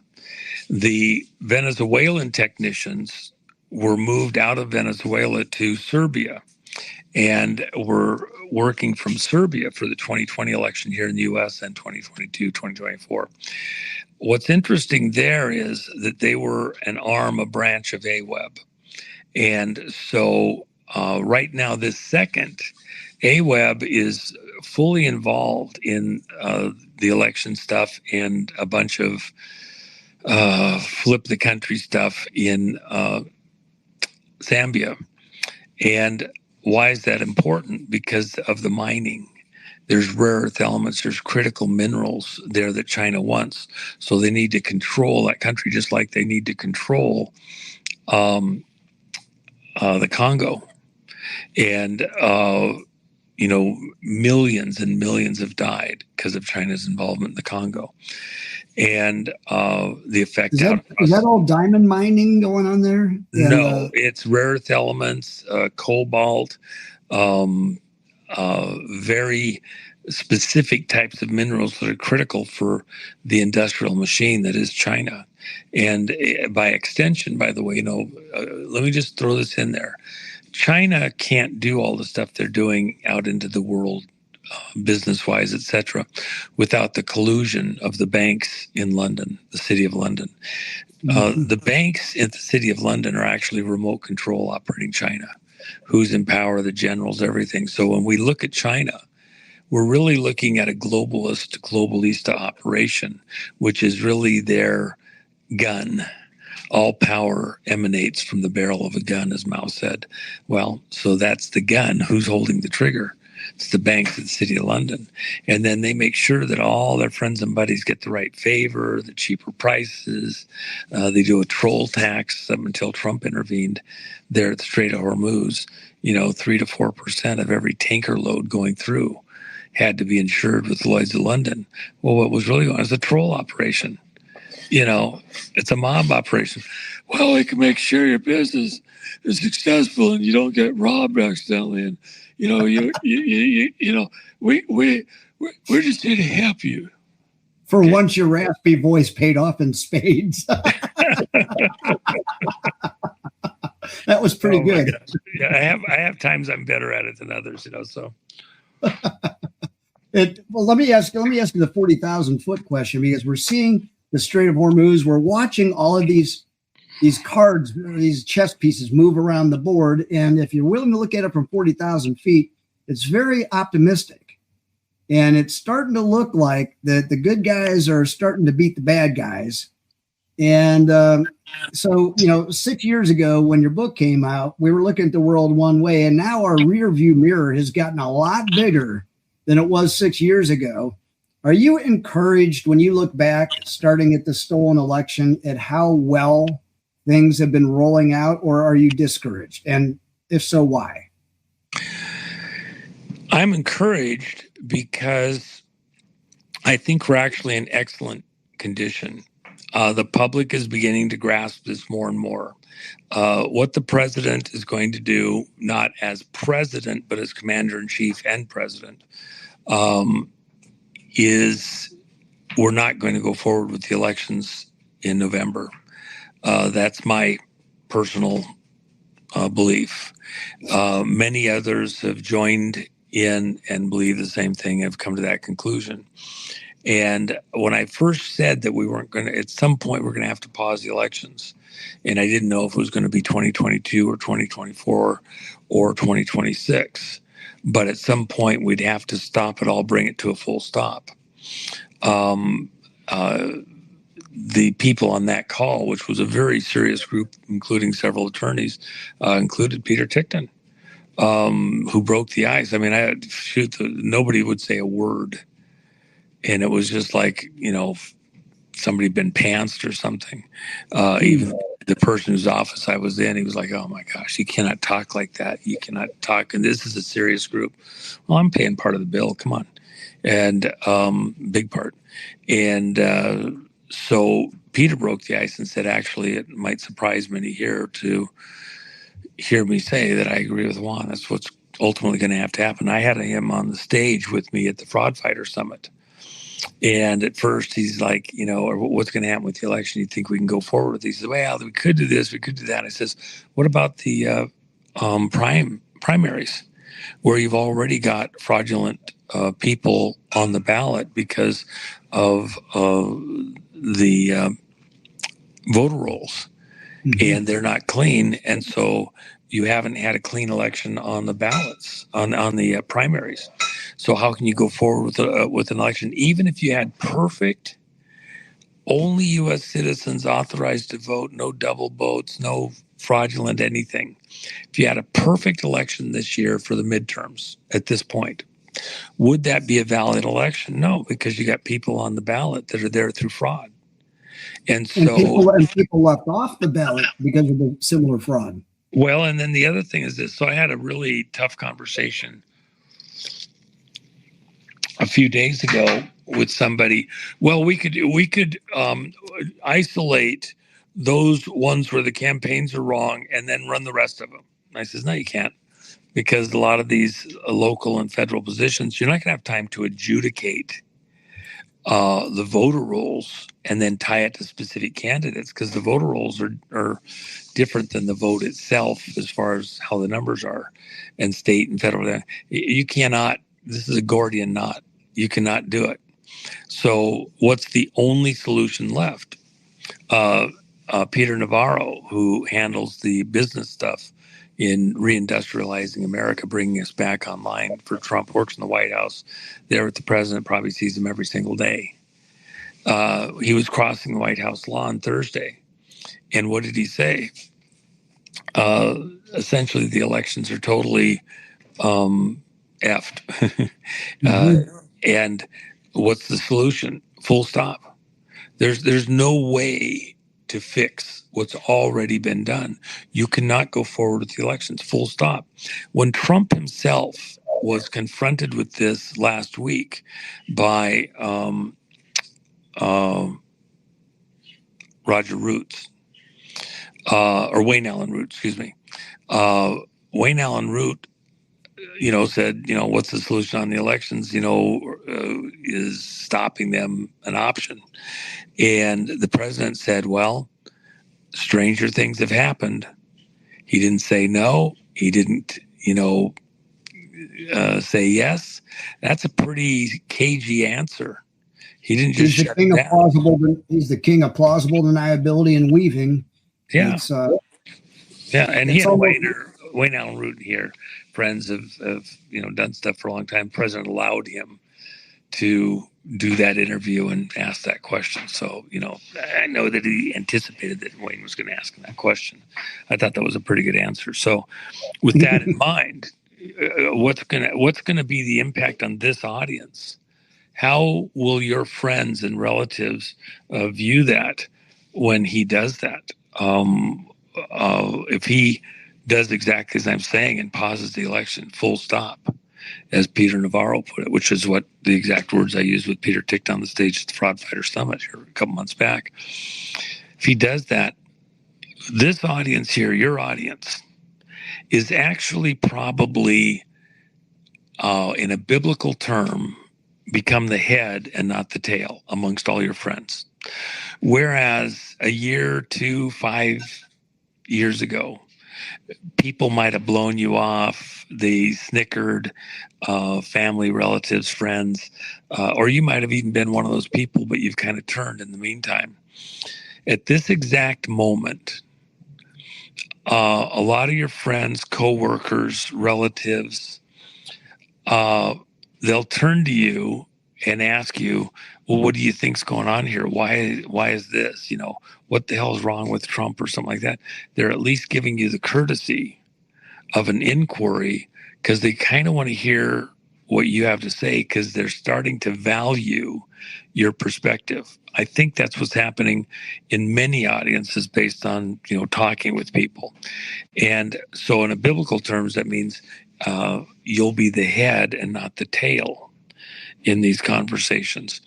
Because I want to add something that's very important.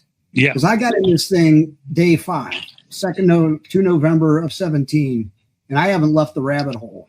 But what I noticed was Q attracted a certain personality profiling, intelligent, competitive, black sheep of the family, always want to get things right before everybody else. And they systematically tore us down by making sure we got nothing right, which destroyed our egos. And then they took another 6 years to rebuild us and what they needed for this phase, which are servant leaders. So when people finally started asking us questions, we're not the smart ass. I told you, I knew that 7 years ago. We are now kind and patient and humble because they tore us down to make sure that when we were the go-to people, we'd be a nice steady flame for the moths and not some raging fire that we were 8 years ago. Any thoughts on that? Well, let me just say this. When you go into basic training in the military, they shave your head. You lose that style. Identity. They put you on a diet that fits all of the hard work you're going to have to do that builds muscle and allows you to function. They test your mettle with the hard workouts, the repetition, following instruction correctly, listening so you follow instruction correctly. Expect the unexpected, and without the coddling. And hurry up and wait. Hurry up and wait. Be prepared. So by the time you're done, you've learned how to work together as a team. You understand the value of working together as a team. You understand the importance of personal hygiene. Your quarters are in amongst other people's quarters. You have to have yours perfect to match where everybody else is at. And then you're not training guys that are 60 years old. You're getting youth that are still malleable and can learn. Within the Q operation, what was it ultimately primarily targeted towards? You have all different age groups that were paying attention. You're a little longer in the tooth. I am also. But it was primarily aimed at a gamer mentality. the youth that need to solve a puzzle. And they look at it, they go through the exercise. Nope, that didn't do it. Nope, that didn't do it. Nope, that didn't get in there. Then they share information. Oh, here's what you do. Okay. And then they learn, yeah, if I do that, maybe the next time I do something like that, plus this other thing. They work to solve puzzles, to share information, to seek things out. That was the Anon community. And, the scripture says, raise the child in the way he should go, and he will not depart from it in his old age. So in this younger crowd, they learned a lot of things. They looked at history. They understood history in different ways that they'd never known because, a lot of us older, longer in the tooth, we had already received stuff that was really the propaganda that the media wanted us to remember it by. These guys come in, they relearn it with a different understanding. They're not already pickled mentally in many ways. Look at what's happened. In just shy of 10 years, gamers that may have been 15, 18, early 20s are now got their first baby. They got the first real job. They've got, a wife. They're trying to keep things paid for and supported. They got student loans coming back. They paid taxes. They're in their mid-20s to mid-30s, if you're talking the youngest of the gamers, and a lot of them older than that, into their 30s and even early 40s. But they enjoy that kind of a competition with the video games. The Q operation targeted that kind of a mentality, and very successfully. Now, here, almost a decade later, they're ready to go to work and already have enough information that they've got, lodged in their psyche. They learned it personally through interchanges, through working together and things like that. So it's branded in their minds, their souls. And now as we enter the main event, they're pretty tuned up. They're ready to, kids working boxing in their early, mid, late teens. The greatest boxers don't even hit their prime till they're in their mid-20s to late 20s. You have some breakouts at a very early age, but that's not necessarily always the case. But you got to have some training. You could be a Tyson, but if you haven't had some training, you're not going to succeed in the big ring. So we're at a moment now. We're about to enter the main event, and on the bench, down through the ranks, we've actually got an amazing group of people. And who are they going to be dealing with? The rest of the people around them. I just had a conversation in the last 2 hours with very major power players within the media industry. And we were discussing this community, your audience right now, and certain things that have to go on, and they need to go on, and they want to go on. And the reality is, if I get the proper message to your audience, they get queried, they talk, they interact with 10 people in the course of a couple of days that aren't listening to this broadcast or similar, that don't really pay that close of attention, say, to President Trump or other events. But then again, they kind of want to know. They got a little bit of question. This audience is the one that's helping other people understand what's happening. The other people may not fully agree, but they're at least listening. The world is about to go through something that is stunning, shocking, amazing. That's why Trump tapped on the brakes a bit concerning it's China. Tapped on the brakes a bit through various people around him, full stop. When this happens, which I believe it'll be late October, that he puts a pause on the elections. Steve Bannon has said late August. Others are speculating sometime in September. For a lot of technical reasons, and I've been pretty right on this. It really doesn't work till late October. And by the way, I've had people, I don't know about coming to the Storm Conference in Vegas, because we're September 10th, 11th, 12th, 13th, because the whole country might get shut down by then. Even when the president announces a full stop, we don't shut the country down. It may cause some turmoil. That'll take time to develop probably, but the business of America is business, as Reagan said. We're not taking the country off the rails.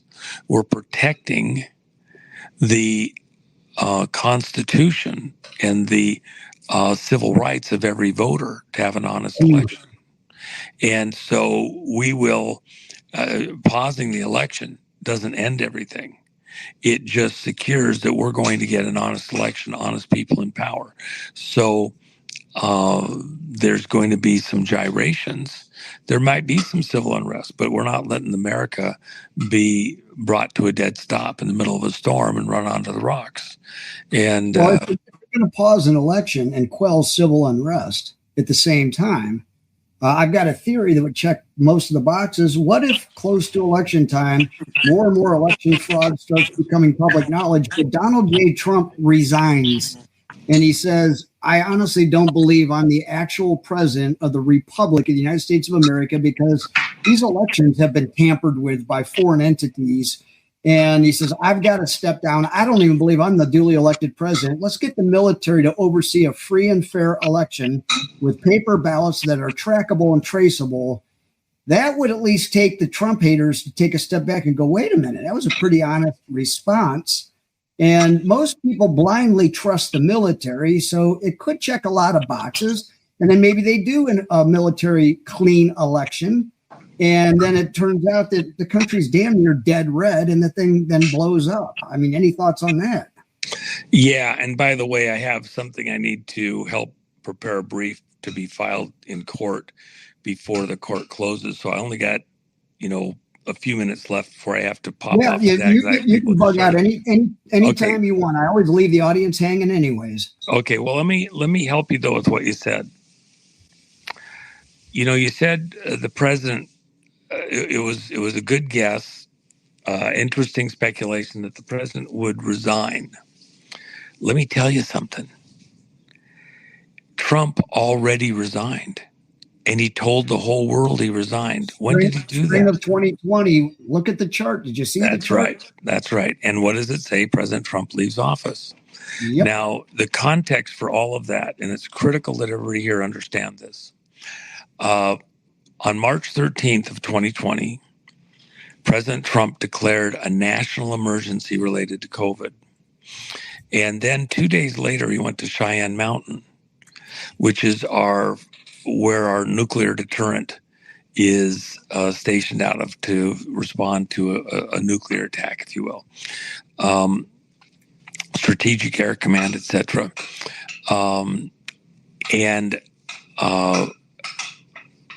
By the way, remember when there was the weird wonky thing that came out of Cheyenne Mountain, out of Strategic Air Command, which handled exterior operations and security. That wasn't the 10th Mountain Group, was it? Yeah, well, no, it wasn't. That was okay. Strategic Air Command. On their official website, they post stuff like if they're going to have the sirens running at a particular time so people don't think we're under attack, but they're testing them. They have to do it. If they're going to have huge truck movements to bring supplies in or do something so the neighbors don't think that something weird is happening. Keep the neighborhood calm.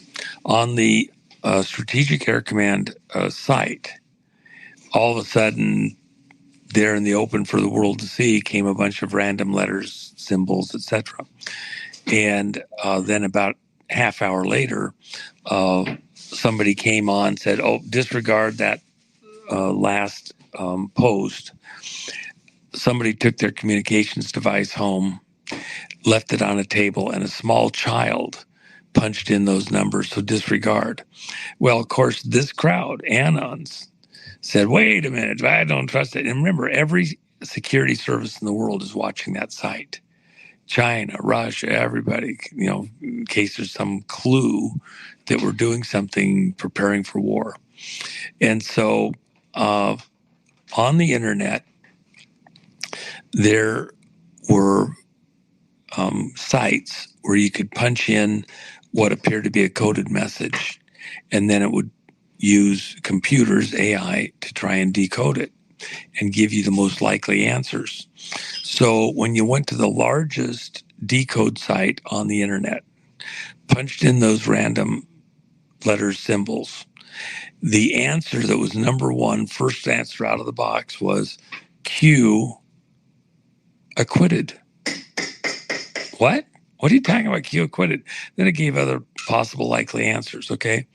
But that was on the largest one. And of course, the government actually runs these sites, supervises them. So everybody in the Cheyenne operation has to have a Q clearance because they deal with nuclear weapons and nuclear grade materials, things like that. So they have to have a Q clearance from the Energy Department, by the way. And so Q acquitted at a location where everybody is on the Q team, if you will. By the way, most people thought in the early period that it was an individual doing the postings because you had FBI and then you had right. QAnons. And a couple times they dropped in the word I instead of we. Yes. And so, which was actually important. I was the one that told everybody right from the start, it's the Q team. Mm-hmm. It's not just an individual. Whenever you're speculating on that, which I think is exactly the proper terminology and the way you have to view this. But there are specific things because they're augmented by AI and even the posting times to the second. Nobody outside of a military operation could control, and there's codes in the posting times with the numbers and the posts. So that was all part of this broader operation to have meaning down the road for various reasons. So go back to Trump. March 13th, 2020, declares national emergency. March 15th, as he comes out of Cheyenne Mountain after a walkthrough, which they have completely upgraded the facility. Obama wanted to close it. He wanted that whole thing shut down. Didn't get it done. Trump came in and threw the wall at it, all the money they need. As he's walking out of the facility, he asked the general, is there anything else that you didn't get yet that you needed for this facility? No. So you have everything you need if we have to shut it up for 5 years or more. Would that be possible? The general says, we can remain sealed indefinitely, unlimited. Right. Because it's about the fight back. What if aliens landed, troglodytes came out of the bowels of the earth and tried to take over the surface or something?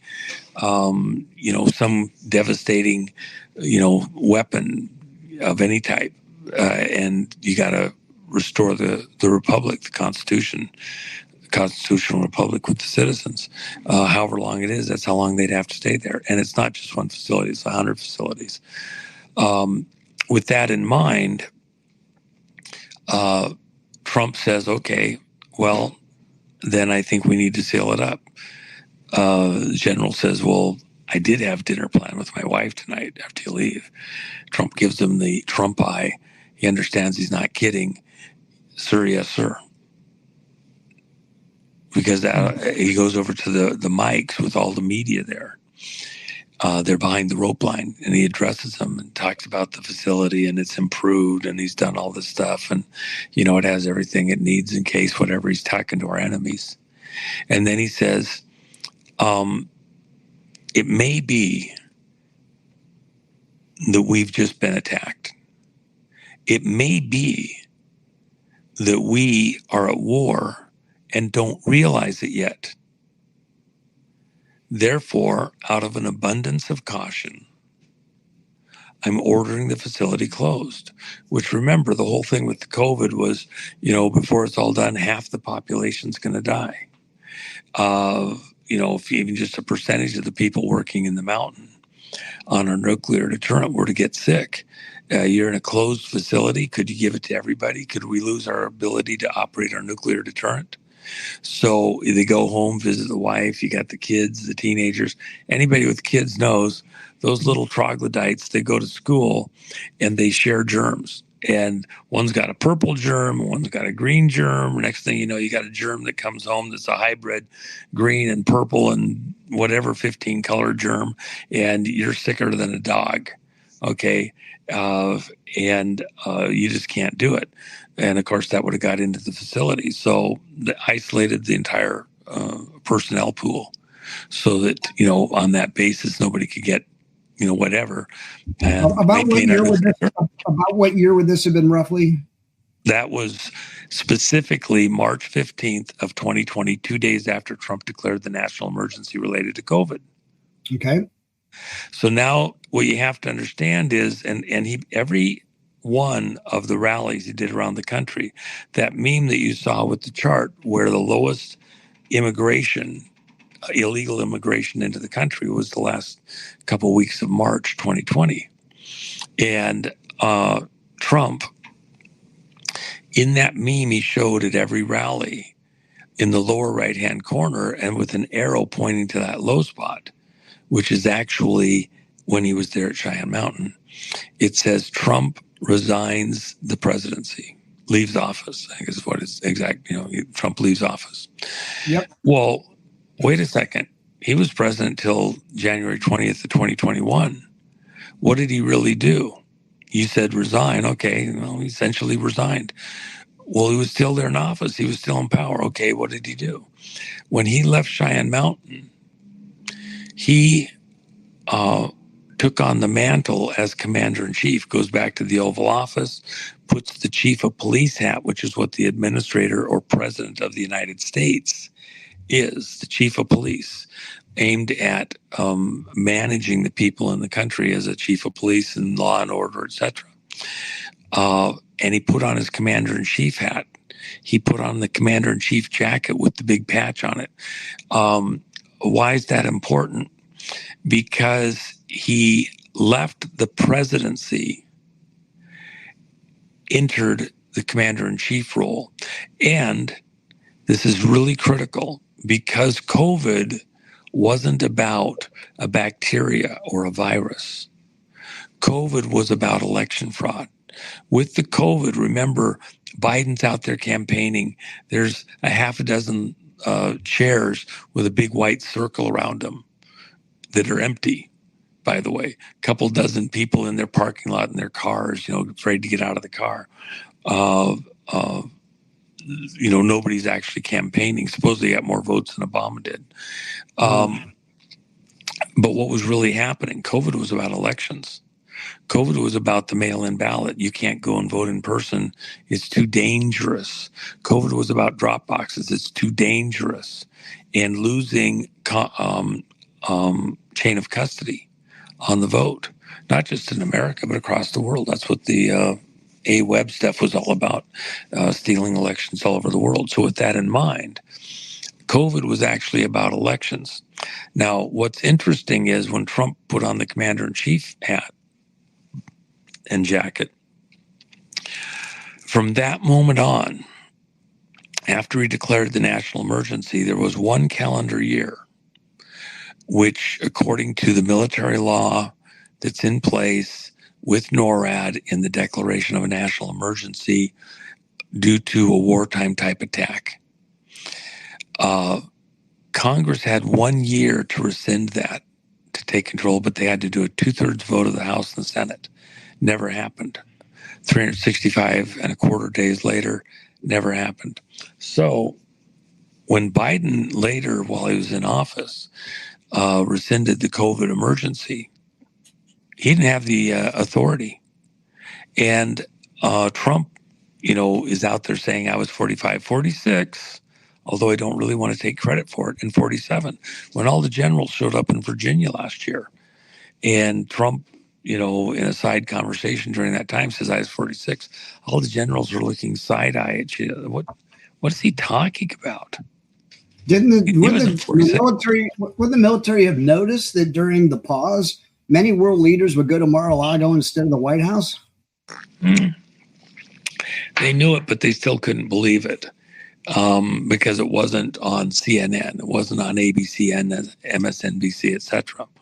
So they really couldn't believe that it was true because they saw the theater, they saw the stage show. I'm sorry to interrupt. I've said this from day one. There's no way everybody's shielded from the Great Awakening, because these generals have nephews at a family function and they say, "Hey, Uncle so-and-so, have you been watching these Q drops? They're really interesting."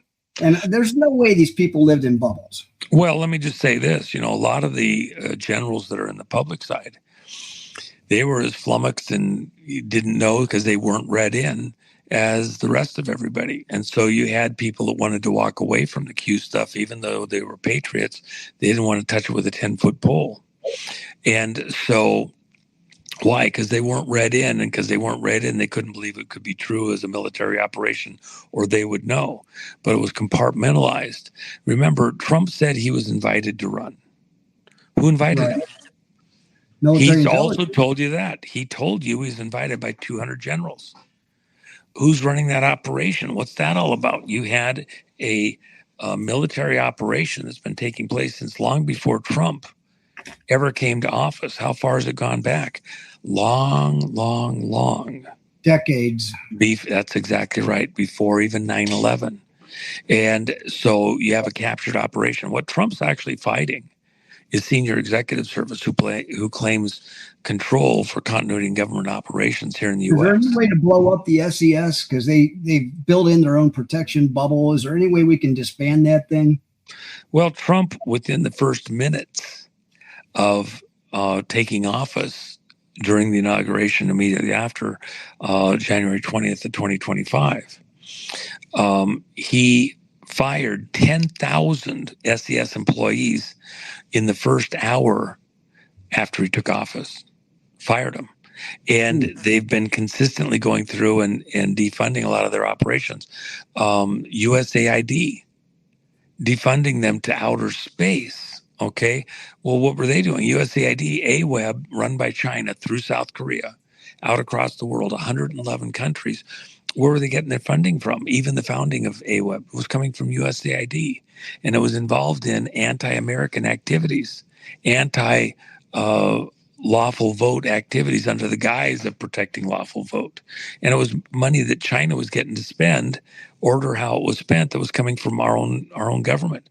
That's why Trump was defunding USAID. And by the way, in the church committee hearings in the mid-'70s, and by the way, Frank Church was from Idaho.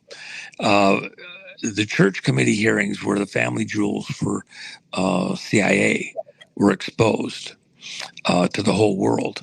Amongst those hearings, the director of CIA at one certain point was asked point blank concerning Chile in South America about USAID employees and their activities in helping to take certain people out of power and doing all sorts of mischief. And he answered a direct question. Do you have USAID employees that are working for the CIA? And he said, all USAID employees work for the CIA. Mm-hmm. All of them. So, and by the way, who was Obama's mama working for when she was in Indonesia? USAID. When the president of Indonesia, Sukarno, was that Suharto and Sukarno? I was getting mixed up. He did a press conference during the presidential campaign. I think it was 66 or 67. And he said, Subud, this pseudo-religious organization, which Obama's mama was a member of in Indonesia, Subud was a CIA front operation. He said it to the world in front of the press, that it was a CIA cover operation, and they were trying to take him out of power, take him out of his presidency, and put his opponent into office. Well, the people that were paying for Obama's mama was USAID, CIA. She belongs to a religious cult, which the president of Indonesia says is part of a CIA operation. Well, how right was he? They have offices in Jakarta, Indonesia, Honolulu, Hawaii, the Topanga Canyon, where the canyon bands all came from, which there's a very famous book talking about how they were created kind of like Tavistock out of London, Rand Corporation, creating all the bands out of there to do certain propaganda messaging into the country. So there's a Subud operation there. Bellevue, Washington, where there was a Subud operation there, which Obama's mama family were tied to that. And then Chicago and Langley, Virginia. 6 locations in the whole world. They had less than 3,000 members, probably under 1,000, really. And the president of Indonesia says it's a cover operation for CIA, and Obama's mama belongs to it, and it's tied to USAID. Okay? USAID, the members running in that are mostly tied also to SES, Senior Executive Service, the largest branch of government. You never heard the name of them before. And what are they doing? Continuity in government. Trump's fight, and he's doing it from the NORAD side out of Cheyenne Mountain, is against SES. And by the way, who orchestrated all the people that were involved in the setup and running of 9/11? SES, Senior Executive Service, working with Serco, which is the British Commonwealth side of the same operation. So, by the way, at the summit that we have, we're going to disclose stuff that's never been made public before. Unbelievable, right here in Vegas, September 10th through the 13th.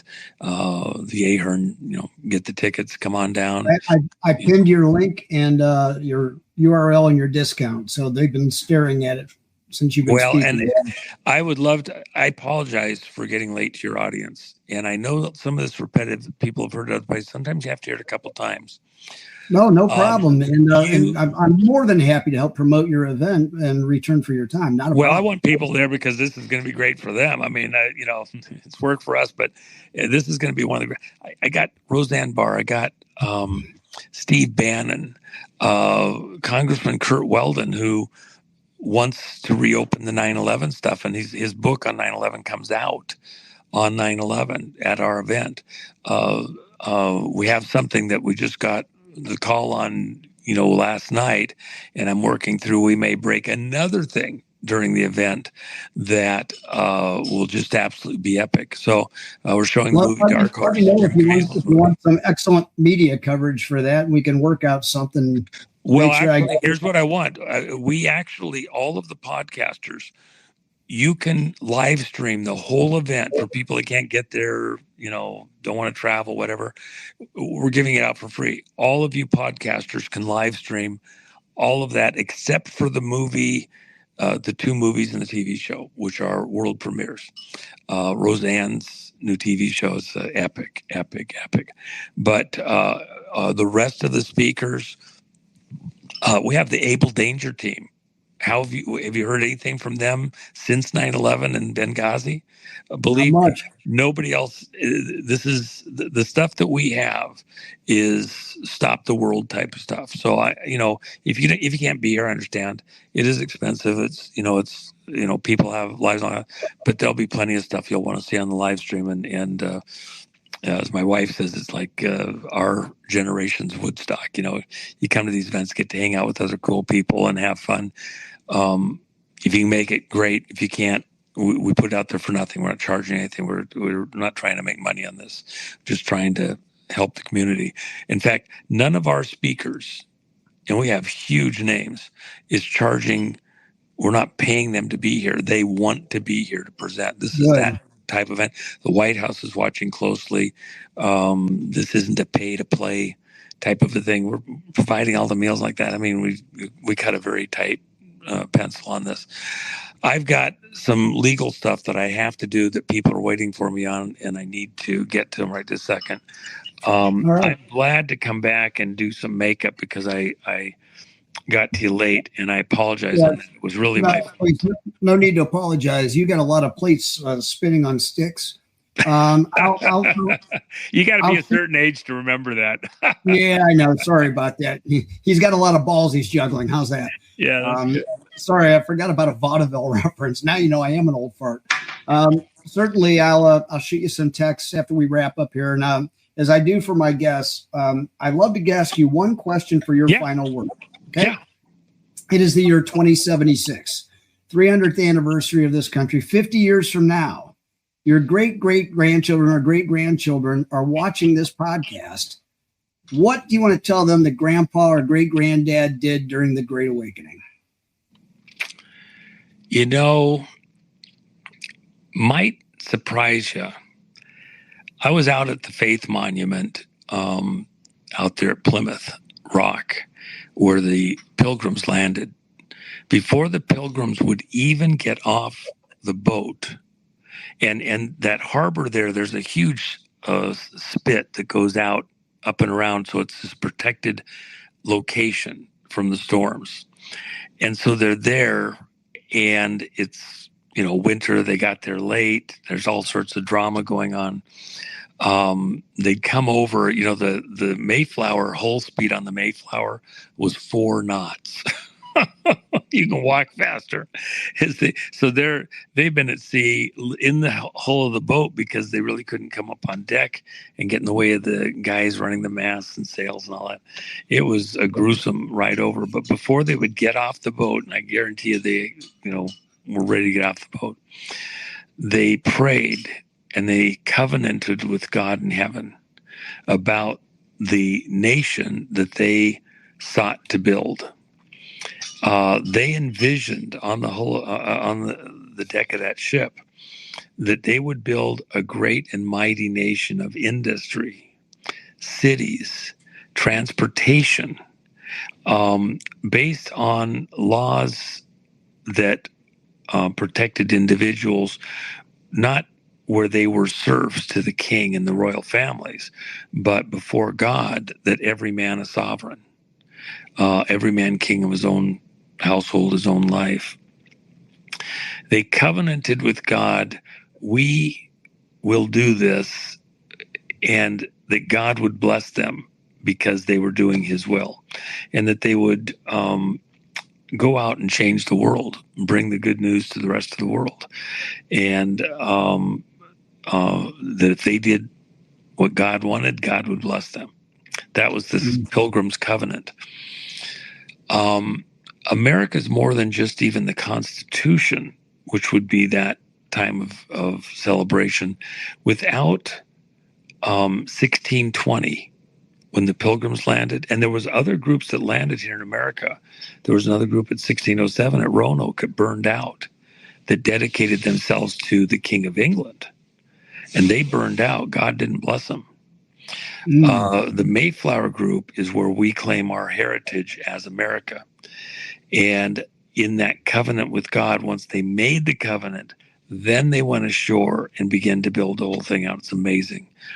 A friend of mine owns the first building built by the Pilgrims when they landed. It's where the first election was held. It was first church was held. They housed the women and children, get them in out of the weather.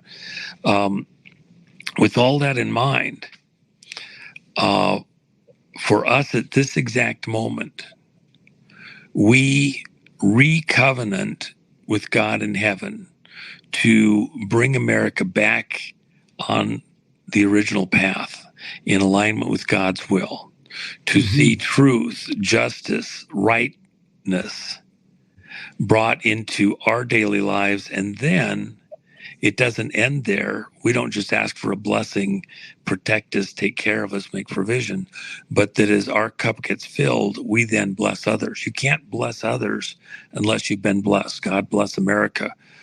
But the rest of that sentence is that we may be also a blessing from God to all that we reach, all that we touch, everywhere we go. I don't want to be my brother's keeper. I want to be my brother's brother. So we go out and bless out into the world with industry, creativity, right thinking, godly messages in life. And so what did we do at this critical moment when America was tested and was right at the brink of falling into this Tholian web, a Star Trek term, of containment that the AWeb people planned for all of us, these globalistas that want to hijack and control the ship of state of America and all the others in the fleet here in the world. We brought right thinking, rightness, godliness, a civic mutual desire to be able to work together and build out without stealing from our neighbors, but to provide greater service to our neighbors and stability. That's what we bring to this, and that's what this moment is all about. Those that have tried to hijack America and the world, we stop them in their tracks. We prosecute and we imprison and we remove from society those that seek to enslave us and our neighbors and across the world and bring right living and industry and productivity, get to enjoy the product of your own labors as we go into this next era, not just building out America and the world, but out into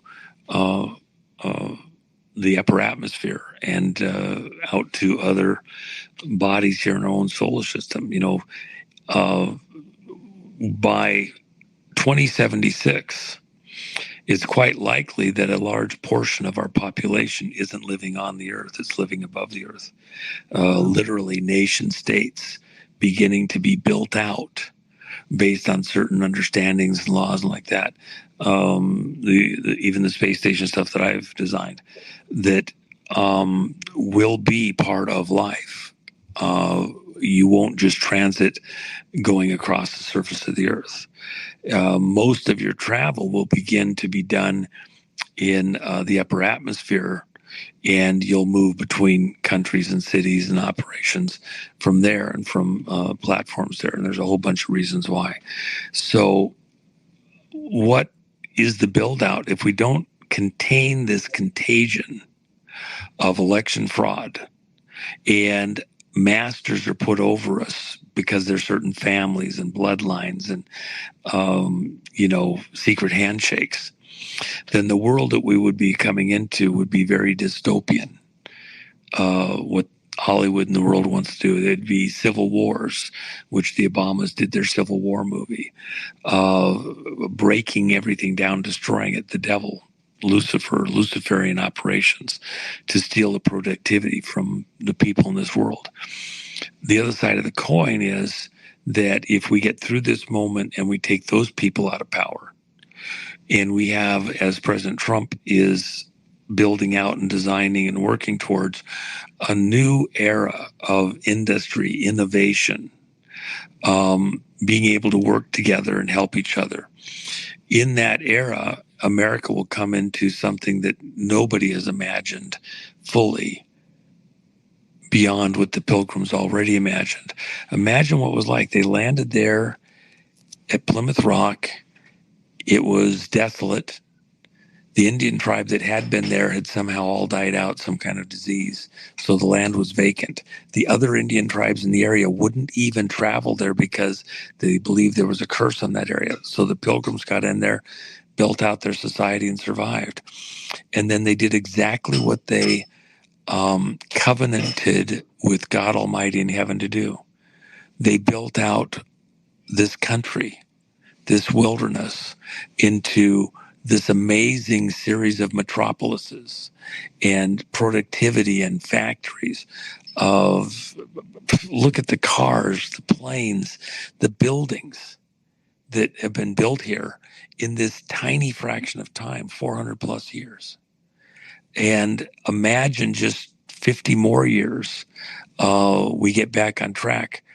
What amazing things would happen. Imagine the kids showing up instead of just in 2076. What happens when they show up in 2420, 800 years after the Pilgrims landed? We're here 400 years after they'd add another 400 years. All this industry out here, all these people, this huge massive population, and the effect they've had on the entire earth, all the other populations of the world looking to us. When that's built out with colonies in the heavens above us here, and moon and other planets like that, exactly as we've dreamed about for a very long time, that'll all happen. And they show back up at the Faith Monument on their hoverboards and, hanging out, not just on the ground, but all around it to celebrate that 800th anniversary. What's that look like? We are the ones who must put our brand on the future. We put the imprint on that right now by the way we operate and think and control this moment and take back this moment so that we don't go into the dystopian slavery that these Luciferians intend, to go back to what Europe had with all of these family dynasties controlling the people where they were slaves. We're going to own the future. We're on the way to that. That's what this Trump period is about. That's what this Q moment is about. That's what we're about as a community in this audience. God help us all. Sir, thank you for popping on today. One last yes or no question, one word answer. Yeah. Will this finally be the year the Anons get a Merry Christmas, or are we looking further down the road? Let's be square. There is a lot that has to be done. When the president pauses the election, which I believe he's going to do, full stop, as Navarro said, probably late October. You can look at the dates. There's all sorts of reasons. I'll just say it here. These are Luciferians. They like to torment their sacrifices before they make them. Go back and look at everything WikiLeaks. Go back and look at the people with their horrors of pictures and film tied to many of the key figures. In their sacrifices, they start 3 days before the main sacrificial day. So what is the context of even a full stop, say a week or so before the election date? And why that timing? But even then, you could say you'd be celebrating, but there may be even yet a full year of other stuff that occurs before you get to the main celebration. So we can have hors d'oeuvres. There's other dramas. I've told numerous audiences, this is a near-death experience for America. There are huge threats still against us that will take some time to work through. Don't expect it to be a couple of days only. And we're just a long game, but are we going to have enough to where we're going to look at this and say, yep, it looks like the good guys have this. Now I can breathe. Take as long as you take. Again, I think, let's be real. Even pausing the election, can you hold the election, redo it in 3 months? No. Can you redo it in 6 months? Not really. A lot of the candidates are on the ballots through fraud. Others weren't able to do it. If you're going to do a do-over, you have to have a chance for people that didn't even put their name on the ballot because they knew it was crooked to come forth. And before you can do that, you have to have some stability within society, including to run a campaign. I don't think you can get to a rerun of the election 1 second sooner than a year, and that's probably not enough. Even special elections for certain offices, you could do some and get the voter rolls cleaned out, get everything working out, maybe do a few those which become tests. I think you're a year and a half before you can rerun elections. And I think we could live with that as long as it stimulates conversations with our loved ones, because that would be enough for them to say, what the hell's going on? They believe me, you'll be having conversations that will continue to develop and sparring.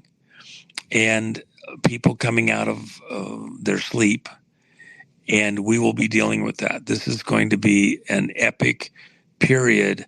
I would really say that period from 2026 to 2028 is probably more realistic. Year and a half, bare ass minimum. There's a lot of wild twists and turns in there. So what I want people here to do is prayerfully consider, it's a deep breath. We're working this through. Don't get ahead of the moments just ahead. Most of the delay is allowing other citizens to do the mental gymnastics and join us. So we're not beating them over the head. That you were blessed to see things and to come out of the fog, maybe adopting things before others. A bit of grace required. Sure. Take a deep breath, but by the grace of God, now let's go help those around us, try to make it make sense, be patient while they do the mental gymnastics, ultimately so that they have reasons to agree with us and join us, as opposed to having to have a heated, browbeating conversation that ultimately doesn't produce anything of value. Let's work the problem together and invite others to shoulder up with us, get it, and go save the world. Well, thank you very much for popping in today. Again, a gentle reminder for those of you listening and you can't watch, it is one word, stormsummit.us. And make sure that if you buy your tickets, put in the word War Room, all one word, and receive a $100 discount. It is a stacked lineup. They're going to feed you well. You're going to make new friends that'll last a lifetime. Juan, you're welcome to pop back on with me anytime between now and that event, and I will help you promote it. And there's a lot of your story I haven't gotten to. So thank you kindly for your time today. You can see yourself out, or I can boot you out. And Scott Zimmerman, I'm not sure if that's what his channel's called or if it's got a different name. I'll have to find out on that. It's the first time I've seen his channel, but it was a good interview. I'm going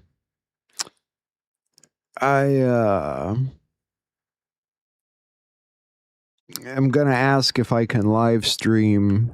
But I did ask. I haven't heard back yet, but I asked if we can live stream that event. Would be cool. The Vegas event.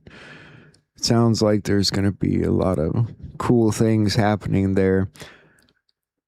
I appreciate what Juan said just there about the timeline, and understand that doesn't mean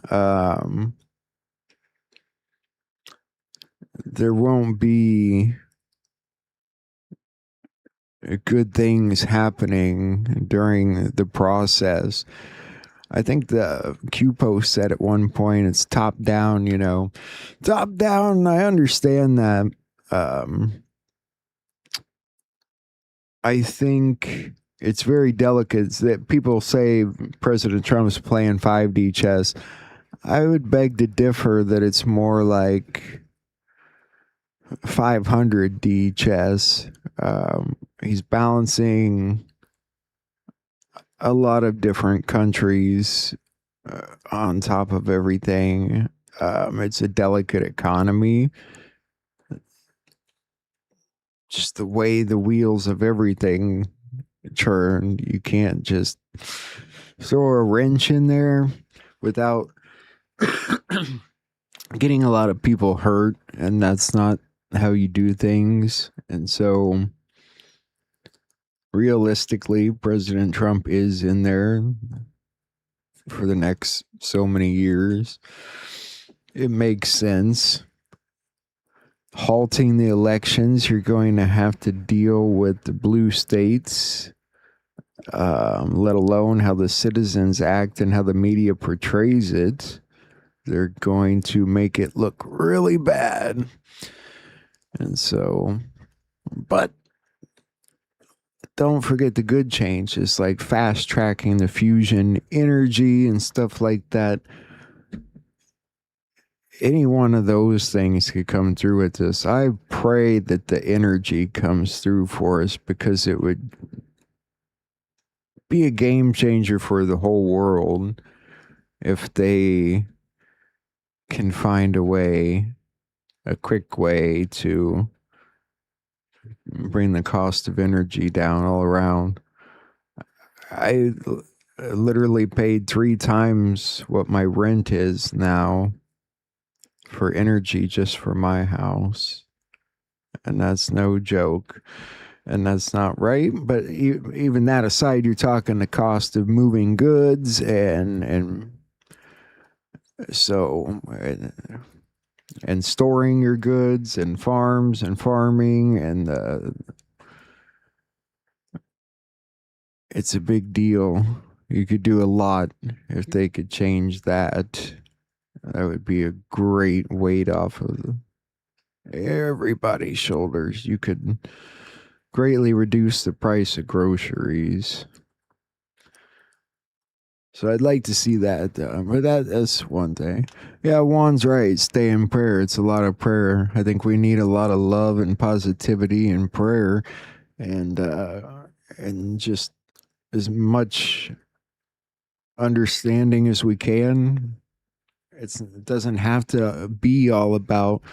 I like what they were saying about solving the puzzle and being long in the tooth, and I'm going to be 41, but I really enjoyed solving the puzzles when I got into this part of it, and listening to Juan for the past almost decade, and a lot of other people.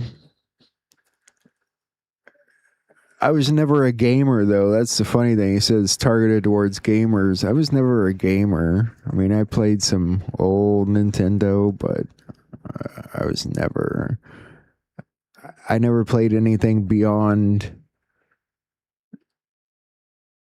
really Nintendo 64, maybe a tiny bit of GameCube, but not really. Some PlayStation 2, I think, when my buddies played it. I don't know. But I like the puzzles. But I just like knowledge. I like trying to understand things. And we're in an interesting time in the world. You don't want to do anything too quickly. He's not full of shit. I don't think it's that at all. I'd like to know about Executive Order 13848, which I again believe is expiring in 10 days. And if anything, I'll be done then, or if it just goes on after that. And he just does something new in October for the midterms. It's interesting times ahead, though. And you know how we'll get through it? Staying together, prayer, stuff like this. What do we got today?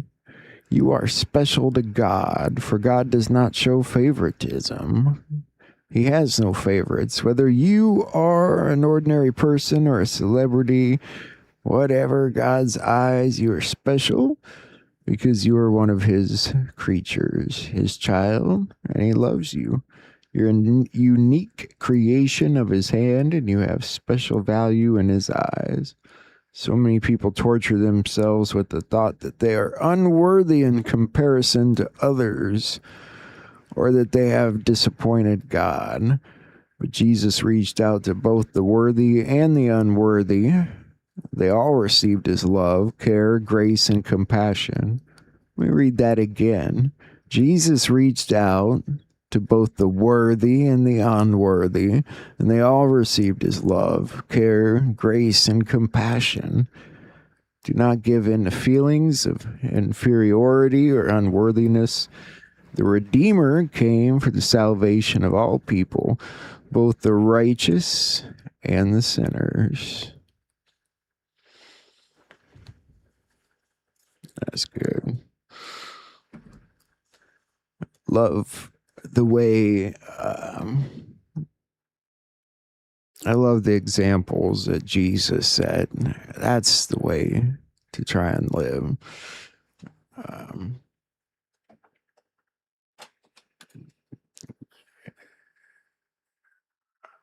I love reading that stuff.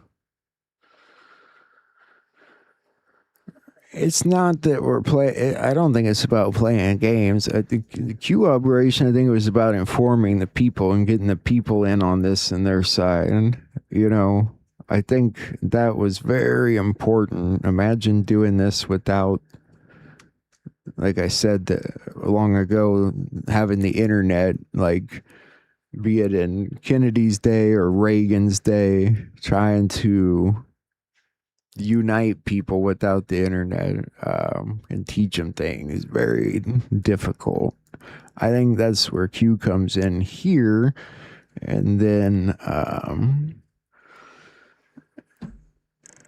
I don't think anyone wants to be doing puzzles. I think it's about just a way of telling you without, you know, telling you things when they're not able to just say it out loud, you know. And it is because there's a time and place for everything. It's not so much that they don't want to do certain things, but it really is, you know, you do one thing here, it messes up the balance here. And so you have to keep things going as you integrate these changes.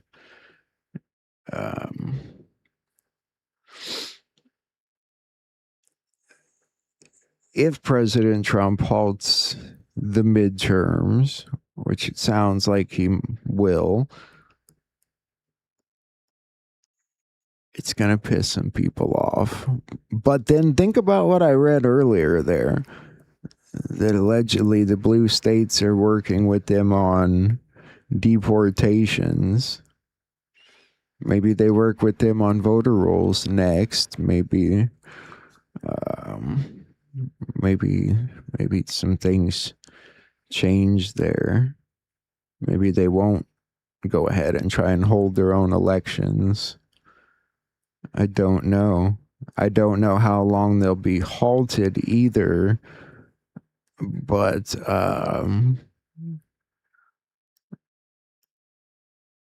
you would think it could go a little bit quicker because I'm under the impression they have all the evidence already, right? It seems like they have all the election fraud evidence and testimony. I mean, maybe it's still a court process they have to go through, you know. That's why I need Juan. I need Juan on. Need to ask him some of these things. God bless him. He's making the rounds like no other right now, and I would like to get him on before midterm times if I can. But there's that. Probably holler at Sheila again. Need to make some new contacts. Love to go to Florida and just do things a little bit more informed here. But we do all right, don't we? Over the years, we've learned kind of who we can trust and not trust, and what to pay attention to, and all that good stuff. Dial 911. Is that his number, Susan? 911? Maybe not quite, but heck, I'll try it. No, I mean, you know, he's pretty good about getting back and answering questions and stuff. You know, I have a lot of respect for that, for the time he puts into everything.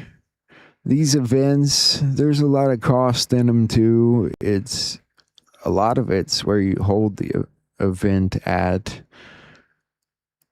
You need like a cheaper dais, kind of a cheaper place to, maybe a cheaper city. I don't know. But you got to get the people that speak there too. And a lot of them probably live on the West Coast. I think the Florida event will be really neat though if Juan and Sheila go to that too, on top of Bozy being there and Scott McKay and whatever that lineup is. I'll get that out for you again. Let me see if I still have it. Let's see if I have both of the Juan's events coming up quick. And I know I don't mention it a lot because we watch him and he mentions it a lot.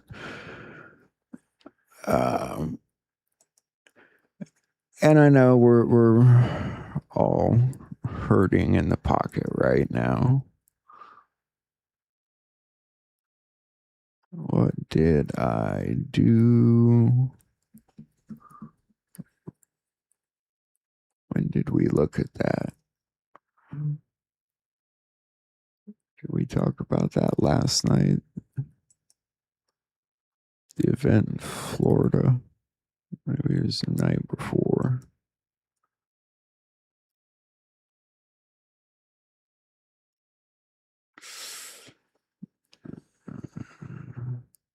I can never find what I'm looking for when I want to find it, but I'll track it. I'll track it all down. Maybe I didn't keep it. I don't know. I've got a mess of files. Here. A lot of dancing Trump videos and, you know, a lot of Pepe the Frog. Things.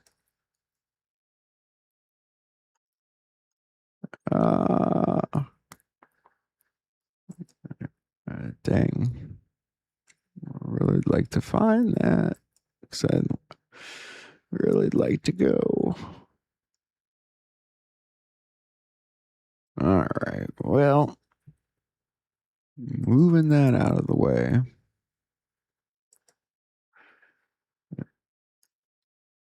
Yeah, Sheila's awesome. Be fun to have her on again. She's on Jaco. Check that out, guys, if you're looking for something to watch after this.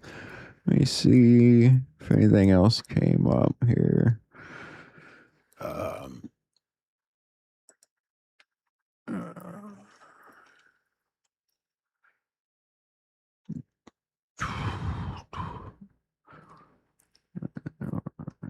The new helipad. That's kind of cool.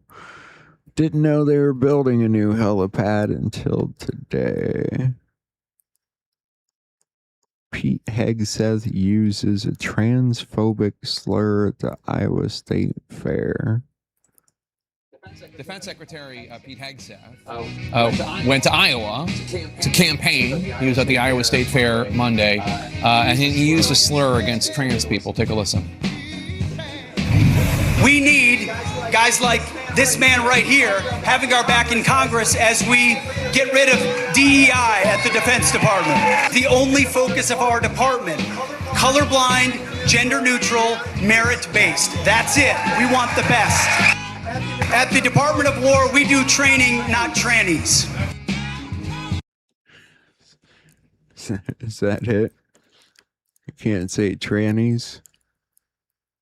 Is that not like one of the 500 orientations now?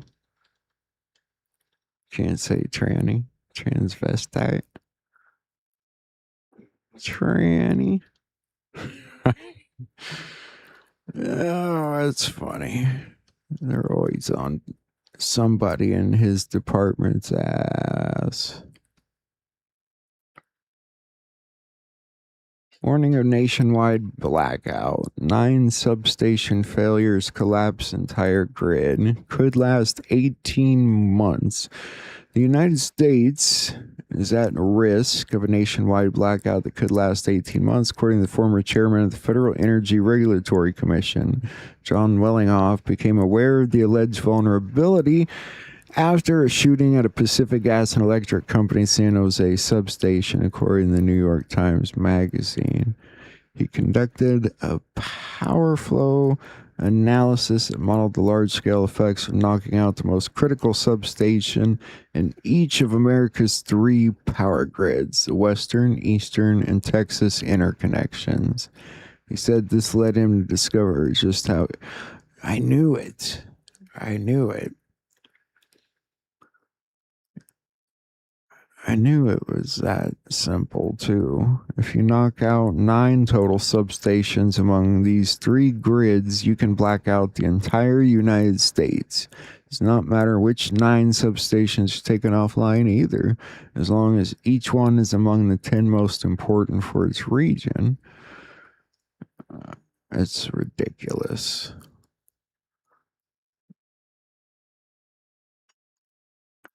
And they've left it that way on purpose.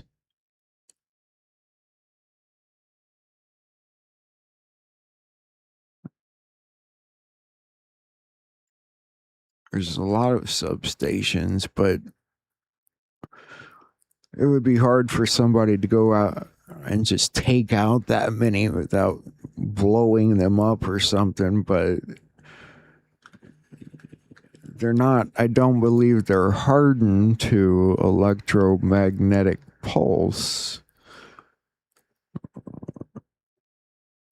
which is the real problem.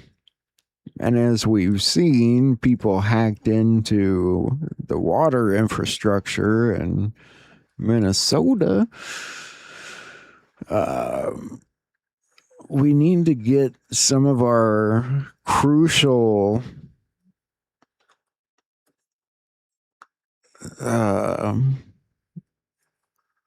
departments like that offline, right? Did they have to be online? Can we have our water companies where you can't hack into them? Can we have any of this without it being hacked into?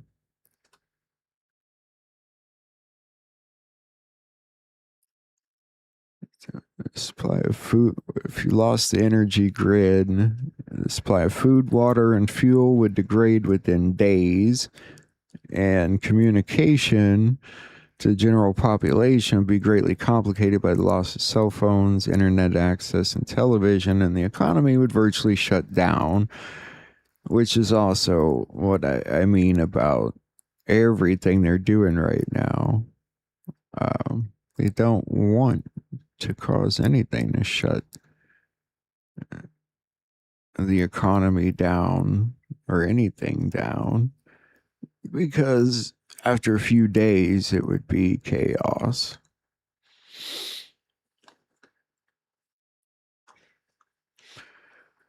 That's crazy, though. I always wondered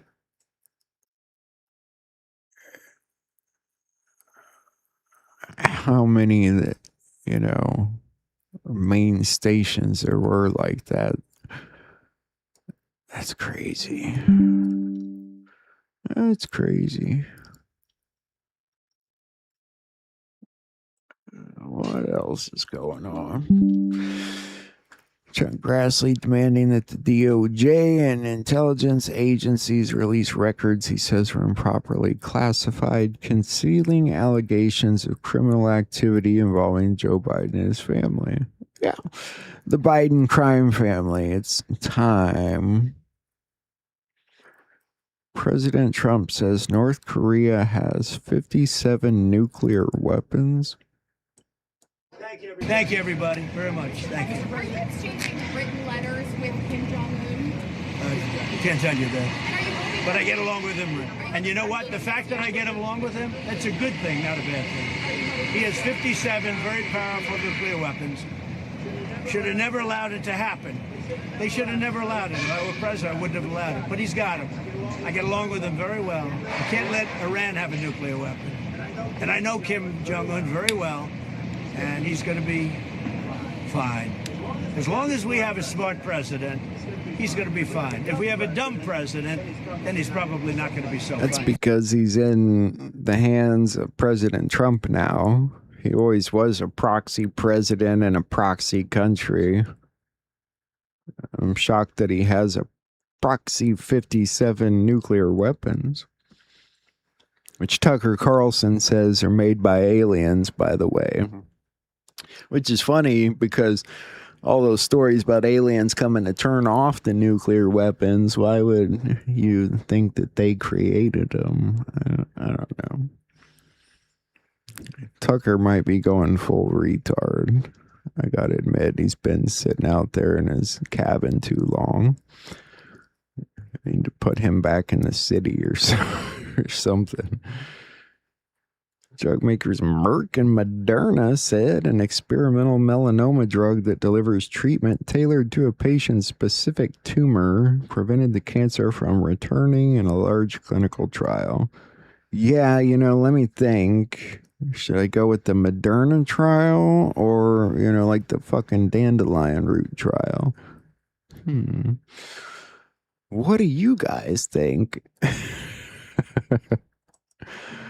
What else do we got here? Peppercorn-sized clumps of human brain cells grow in a lab for a record 7 years, aged similarly to those in our heads, suggesting they recorded the passage of time. 5 Americans killed in a Kenyan helicopter crash. Wow. I seen that crash. And they said everyone on board was dead pretty much instantly. I didn't know they were Americans. A U.S. Army unit in Georgia is offering soldiers who re-enlist a 4-day pass to play Grand Theft Auto 6 when it launches in the fall. Okay. Is that news? The U.S. national debt exceeds $40 trillion for the first time. Prince Harry and Meghan Markle are going back to the UK after living in the United States for 6 years. Good, get the hell out of here. Who needs you? Beat it.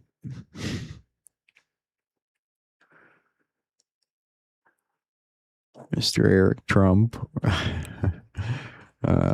Spain plans to transfer 500 migrant girls from Qatar to the mainland, responding to an invasion. Okay. What the hell good's that gonna do?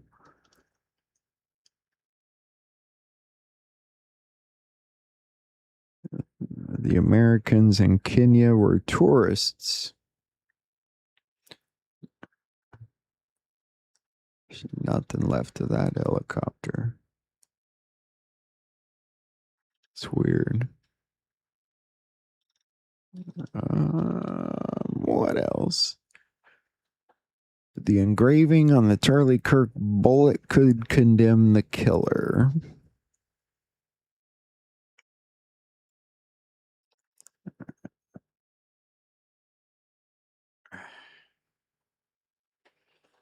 Is this the one that actually hit Charlie Kirk? I'll show you guys what I'm looking at, I guess would be nice.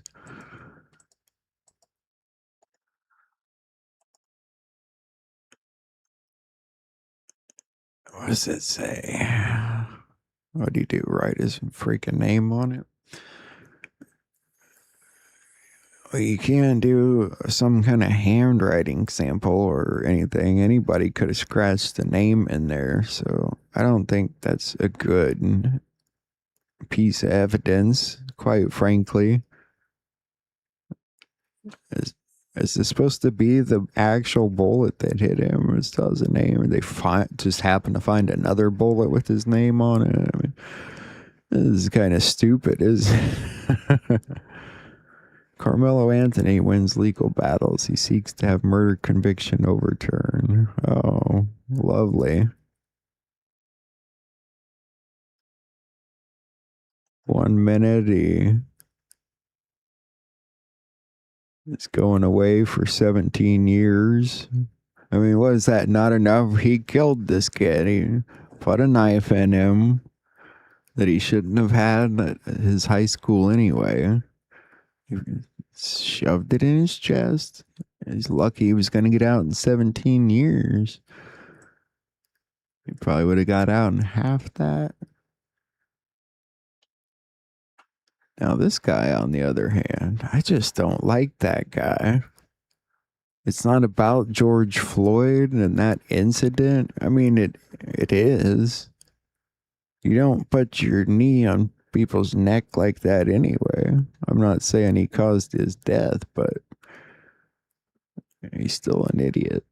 Ukrainian suspect Vladimir Z arrested in Croatia for the Nord Stream pipeline blast.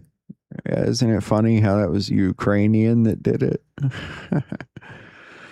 Fauci ally admits hiring COVID origin records tied to the Wuhan lab. I think we kind of seen that yesterday. Complicated business. Complicated. President Trump's scheduled to appear on Michael Cohen's podcast.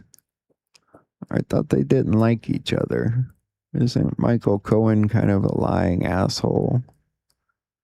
Why don't you come on my podcast instead, Mr. Trump? We'll have a good time. We'll laugh. Maybe listen to some tunes. We can share playlists. To hell with Michael Cohen. And we got great patriots right here. Anti-Ice Portland Coffee Shop begs for donations.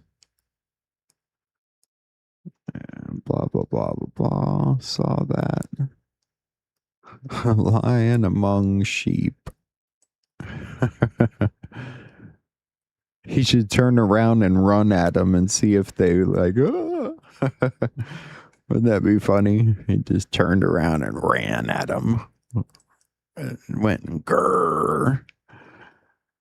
Give me a growl, President Trump. Arr.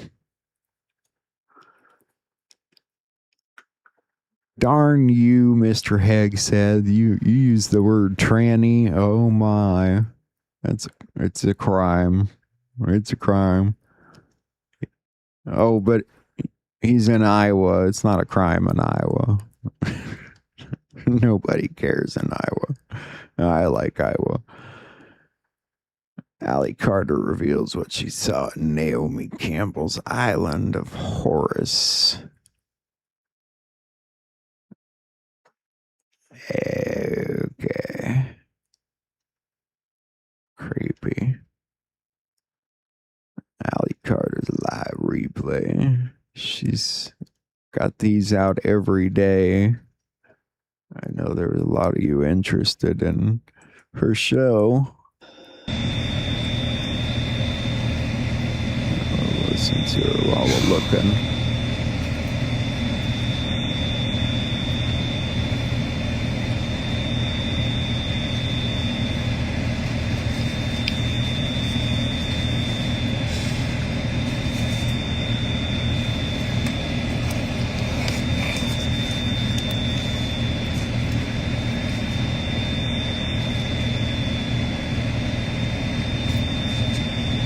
Hi. I was gonna say, why is it so quiet?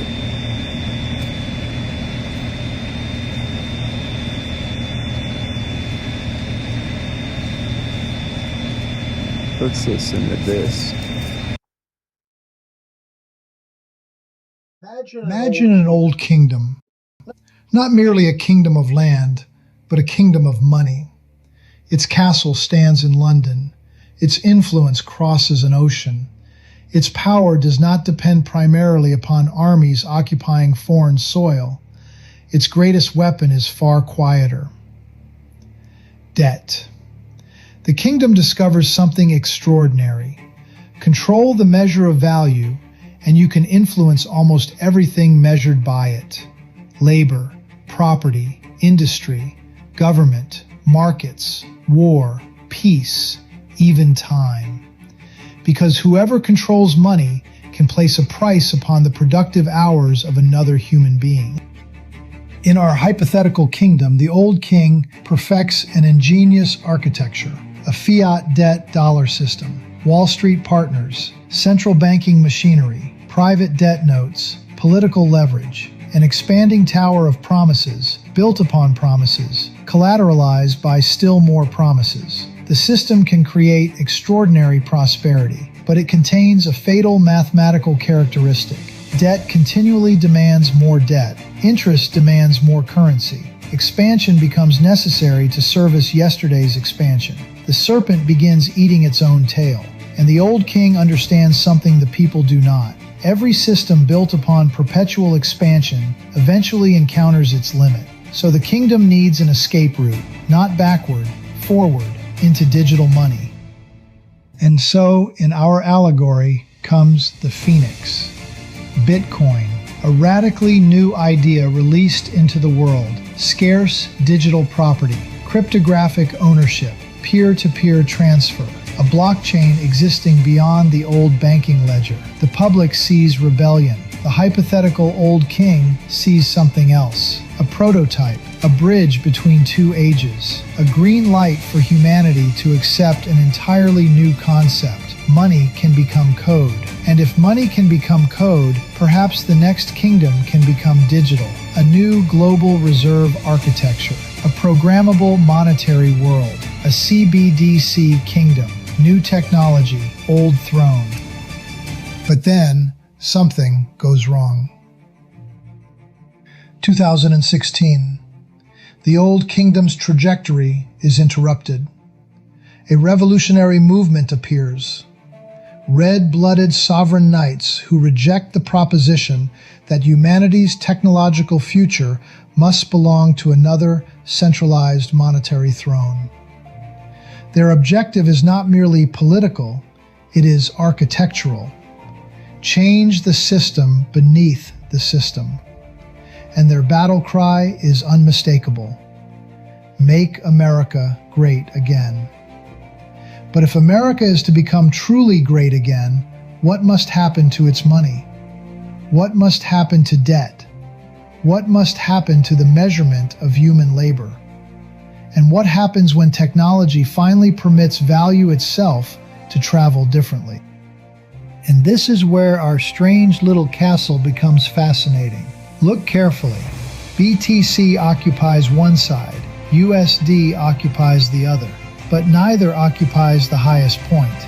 Above the castle, planted directly into the architecture, flies another flag, XRP, not a sovereign currency, not the dollar, not the pound, not the yuan, not the euro, a digital asset capable, within this allegory, of representing something fundamentally different, a bridge between currencies, between assets, between jurisdictions, between networks, between yesterday's financial architecture and whatever comes next. And standing outside the castle is the knight, not sitting upon the throne, not wearing the crown, outside it, sword ready, shield raised. Why?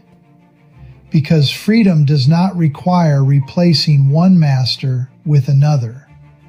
The revolutionary proposition is far more dangerous to centralize power.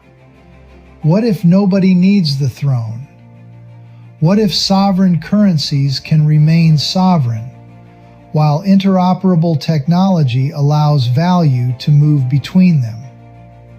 What if nations retain their identity? People retain their property, markets discover prices, and neutral infrastructure performs the exchange. Then the greatest revolution isn't determining who becomes the next king. It is discovering that the world may no longer require a monetary king at all. Thousands of years before blockchain, civilization understood the principle. A trustworthy society requires an honest measure. Scripture repeatedly returns to honest weights and honest measures, because corruption of the measure corrupts the exchange, and corruption of exchange eventually corrupts civilization itself. Imagine then America's revolutionary objective in this story: not destroy the dollar, redeem its measure, restore soundness, restore confidence, reconnect currency to honest value, gold, real assets, real production, real energy, real labor, and simultaneously build open digital rails capable of moving that value around Earth at the speed of information. Ancient principle, 21st century technology, honest weights and measures at digital speed. But how could such a revolution possibly unfold beneath an entrenched information system? You cannot simply announce every move. You cannot explain every strategy. And you cannot expect the population conditioned by generations of institutional narratives to understand an entirely different architecture overnight. So our hypothetical revolutionaries develop something unusual: cryptic communication, symbols, questions, patterns, timing, breadcrumbs, and a fuzzy bear, part mascot, part riddle, part signal. A strange invitation to ordinary people. Look again. Ask another question. Compare the dates. Study the architecture. Follow the money. And most importantly, think for yourself. Because the most important strings in this castle aren't attached to money. They're attached to perception. Tell people what is possible, and you influence what they attempt. Tell them whom to fear, and you influence whom they obey.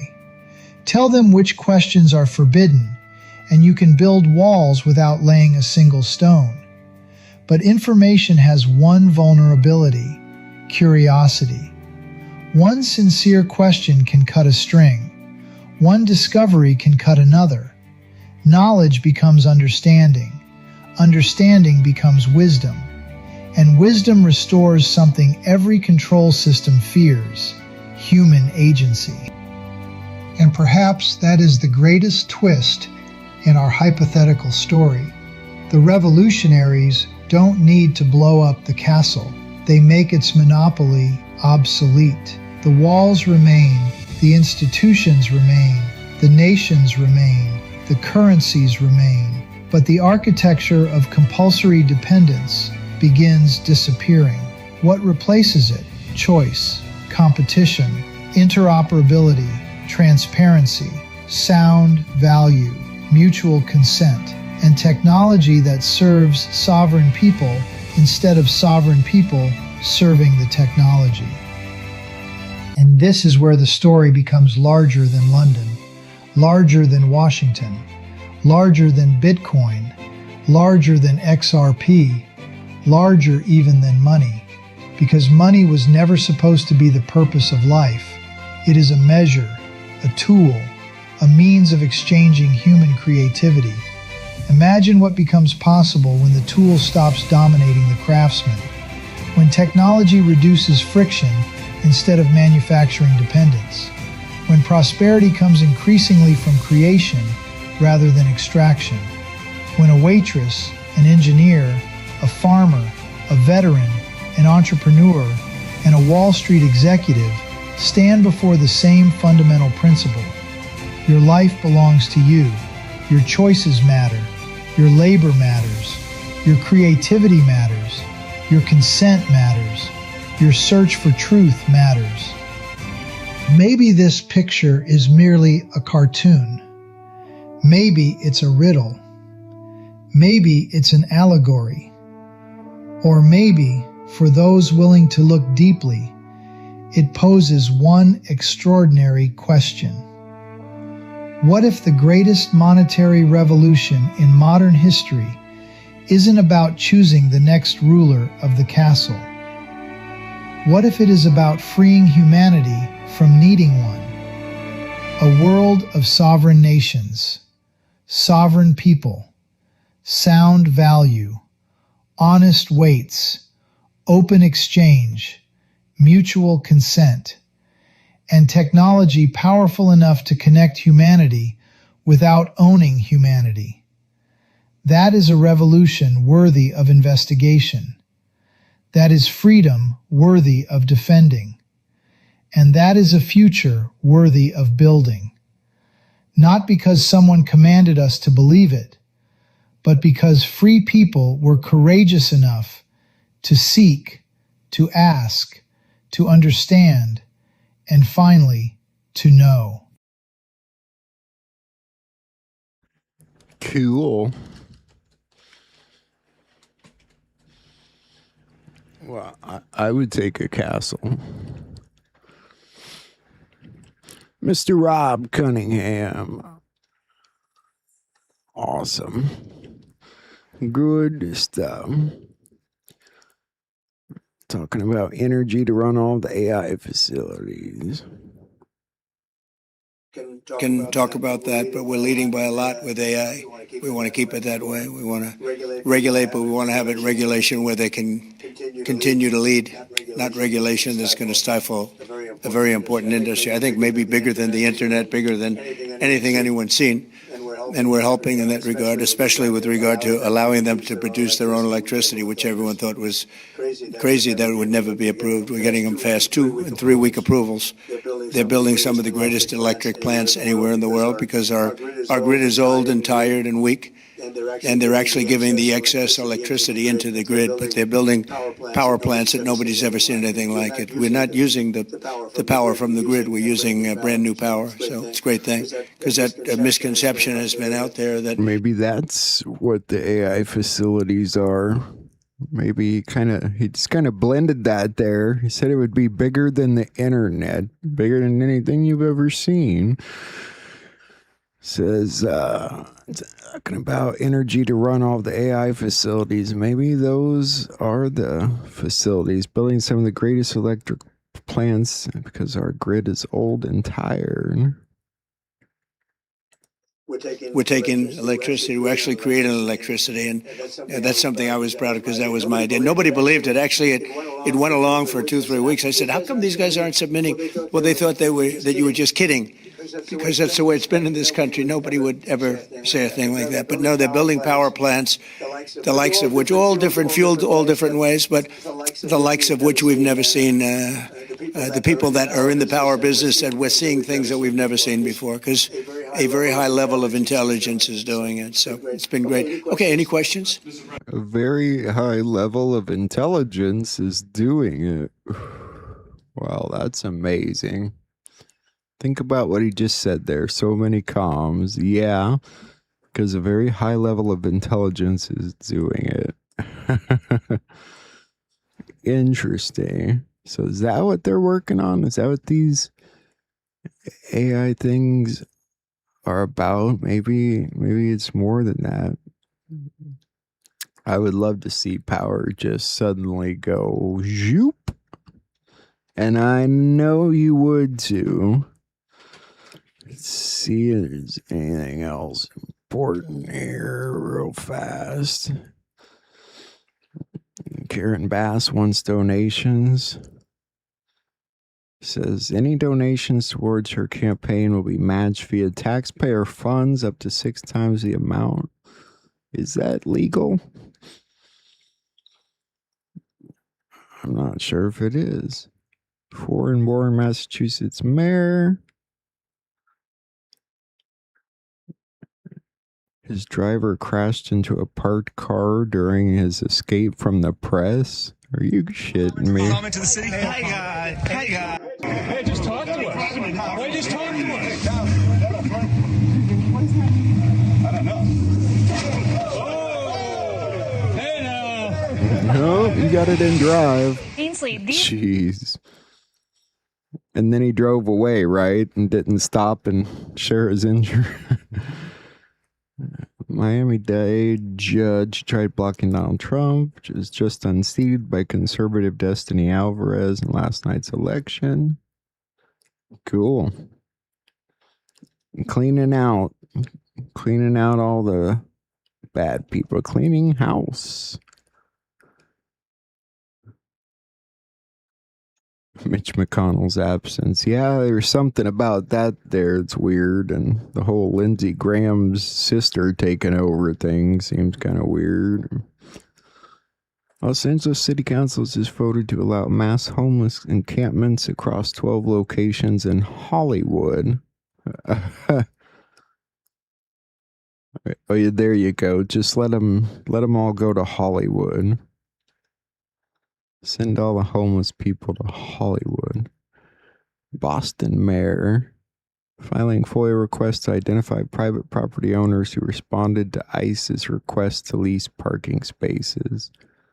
Oh, ICE issued a public notice seeking 249 parking spots in Boston for potential operations. And now she's trying to find out who agreed with them. That's none of your damn business. Greatest rally of them all on September 9th and 10th in Dallas, right before the 25-year Delta of 9/11. Storm warning coming. Sleeper cells be activated in September. Q Plus is with you. Boom. That's a comm right there. These guys are good with their comms, I'm telling you. Sleeper cells, month, September. Active. Wow. Good work. Good work. Regarding Iran not making a deal, True Social timestamp. Q, please tell us it's still no deals. No deals. We work for you. We listen to you. We push the I-board. Immediately, POTUS began to comment. Play the game with us. Okay.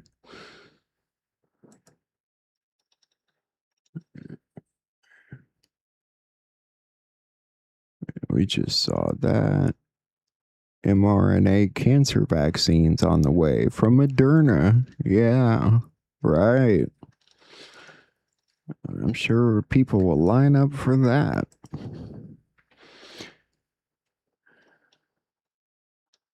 All right. I think that's everything. Whew.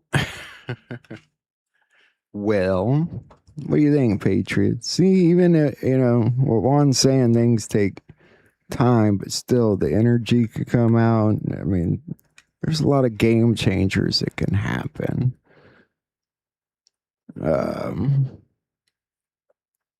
Yeah, there's something about those data centers. There's something about it. Maybe they are lying about it because they don't want, like you're kind of saying there, other countries like China to know what they're doing or to try and steal their ideas. I don't know. You never know. You never know.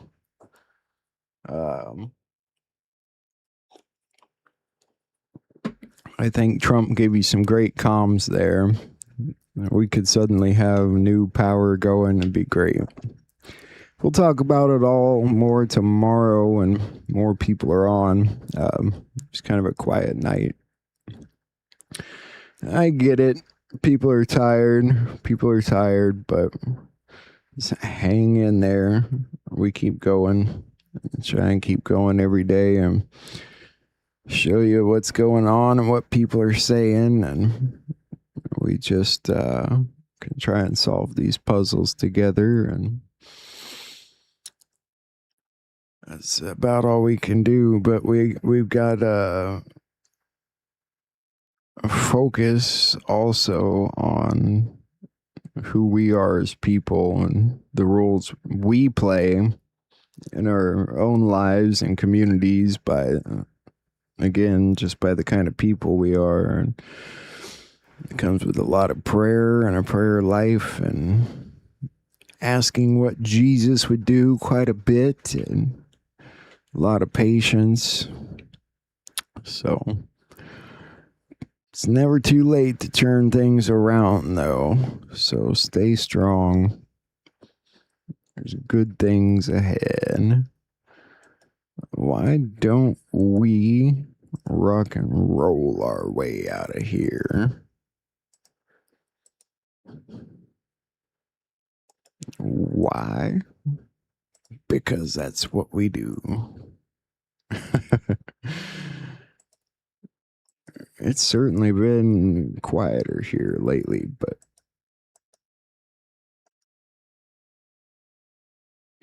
all right, let's find the old record player. Get it going. Now we gotta put some tunes on it. Don't forget, check out Sheila on Jayco's show. See how it is. Bo Polney's on with Mary Crowley. There's that. So, yeah. Other than that,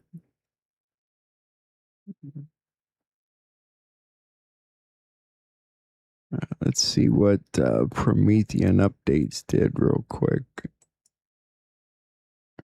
Last night, President Trump announced a 3-day pause in a war, and it wasn't about Iran. Here's what he posted. I have paused the 50% tariffs against Canada that were scheduled to kick in tomorrow morning for a 3-day period, based on the fact that Canada and the United States, subject to the finalization of documents, have a deal. The great Keystone XL pipeline, long ago killed by sleepy Joe Biden, may be awoken from the grave.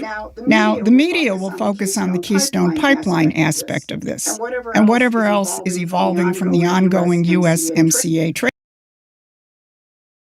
Whoops. Didn't mean to do that. Well, you know, we'll check it out tomorrow, and it's on there if you want to check it out. Let's just put on some tunes, shall we? Creators, get a little extra with YouTube And Shopping. I'll see you all tomorrow. By tagging Love you what you love. guys. Have a good night. God bless.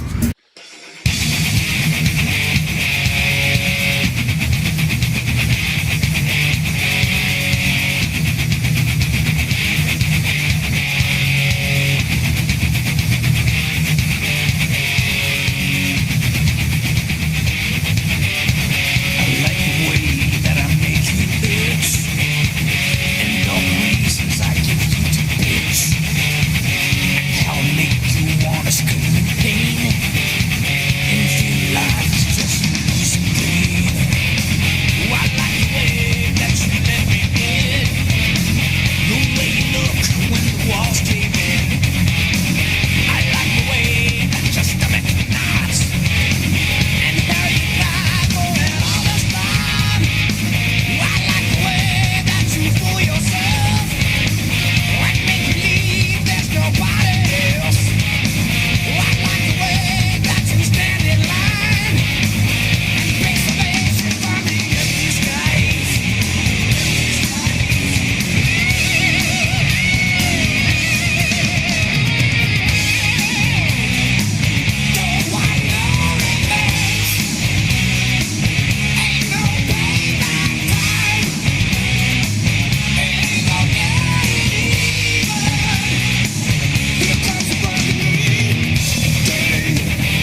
These cars overturn. Can't do nothing to beat the heat. And if you don't, you'll get burned. Sleek women behind every door. Cost more than you got. You best pay up if you want some more. 'Cause if you don't, you'll be shot. Dog, dog, doggy, dog. Dog, dog, doggy, dog. Dog, dog, doggy, dog.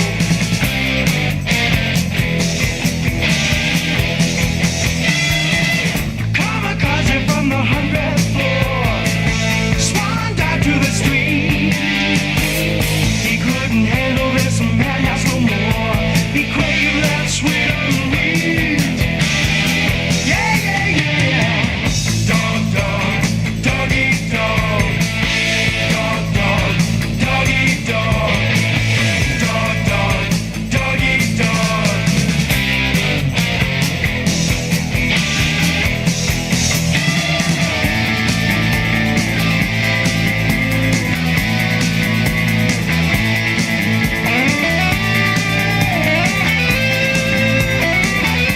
dog, doggy, dog. Dog, dog,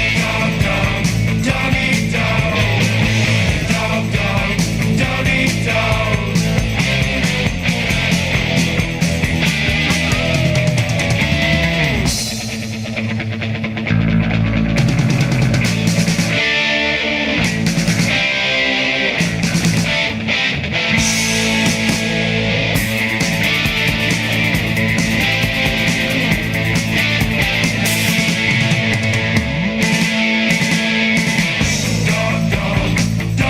dog. Dog, dog, doggy, dog. Dog, dog, doggy, dog. Dog, dog, doggy, dog. Dog, dog, doggy, dog. Dog, dog, doggy, dog. Dog, dog, doggy, dog. Dog, dog, doggy, dog. Dog, dog, doggy, dog. Dog, dog, doggy, dog.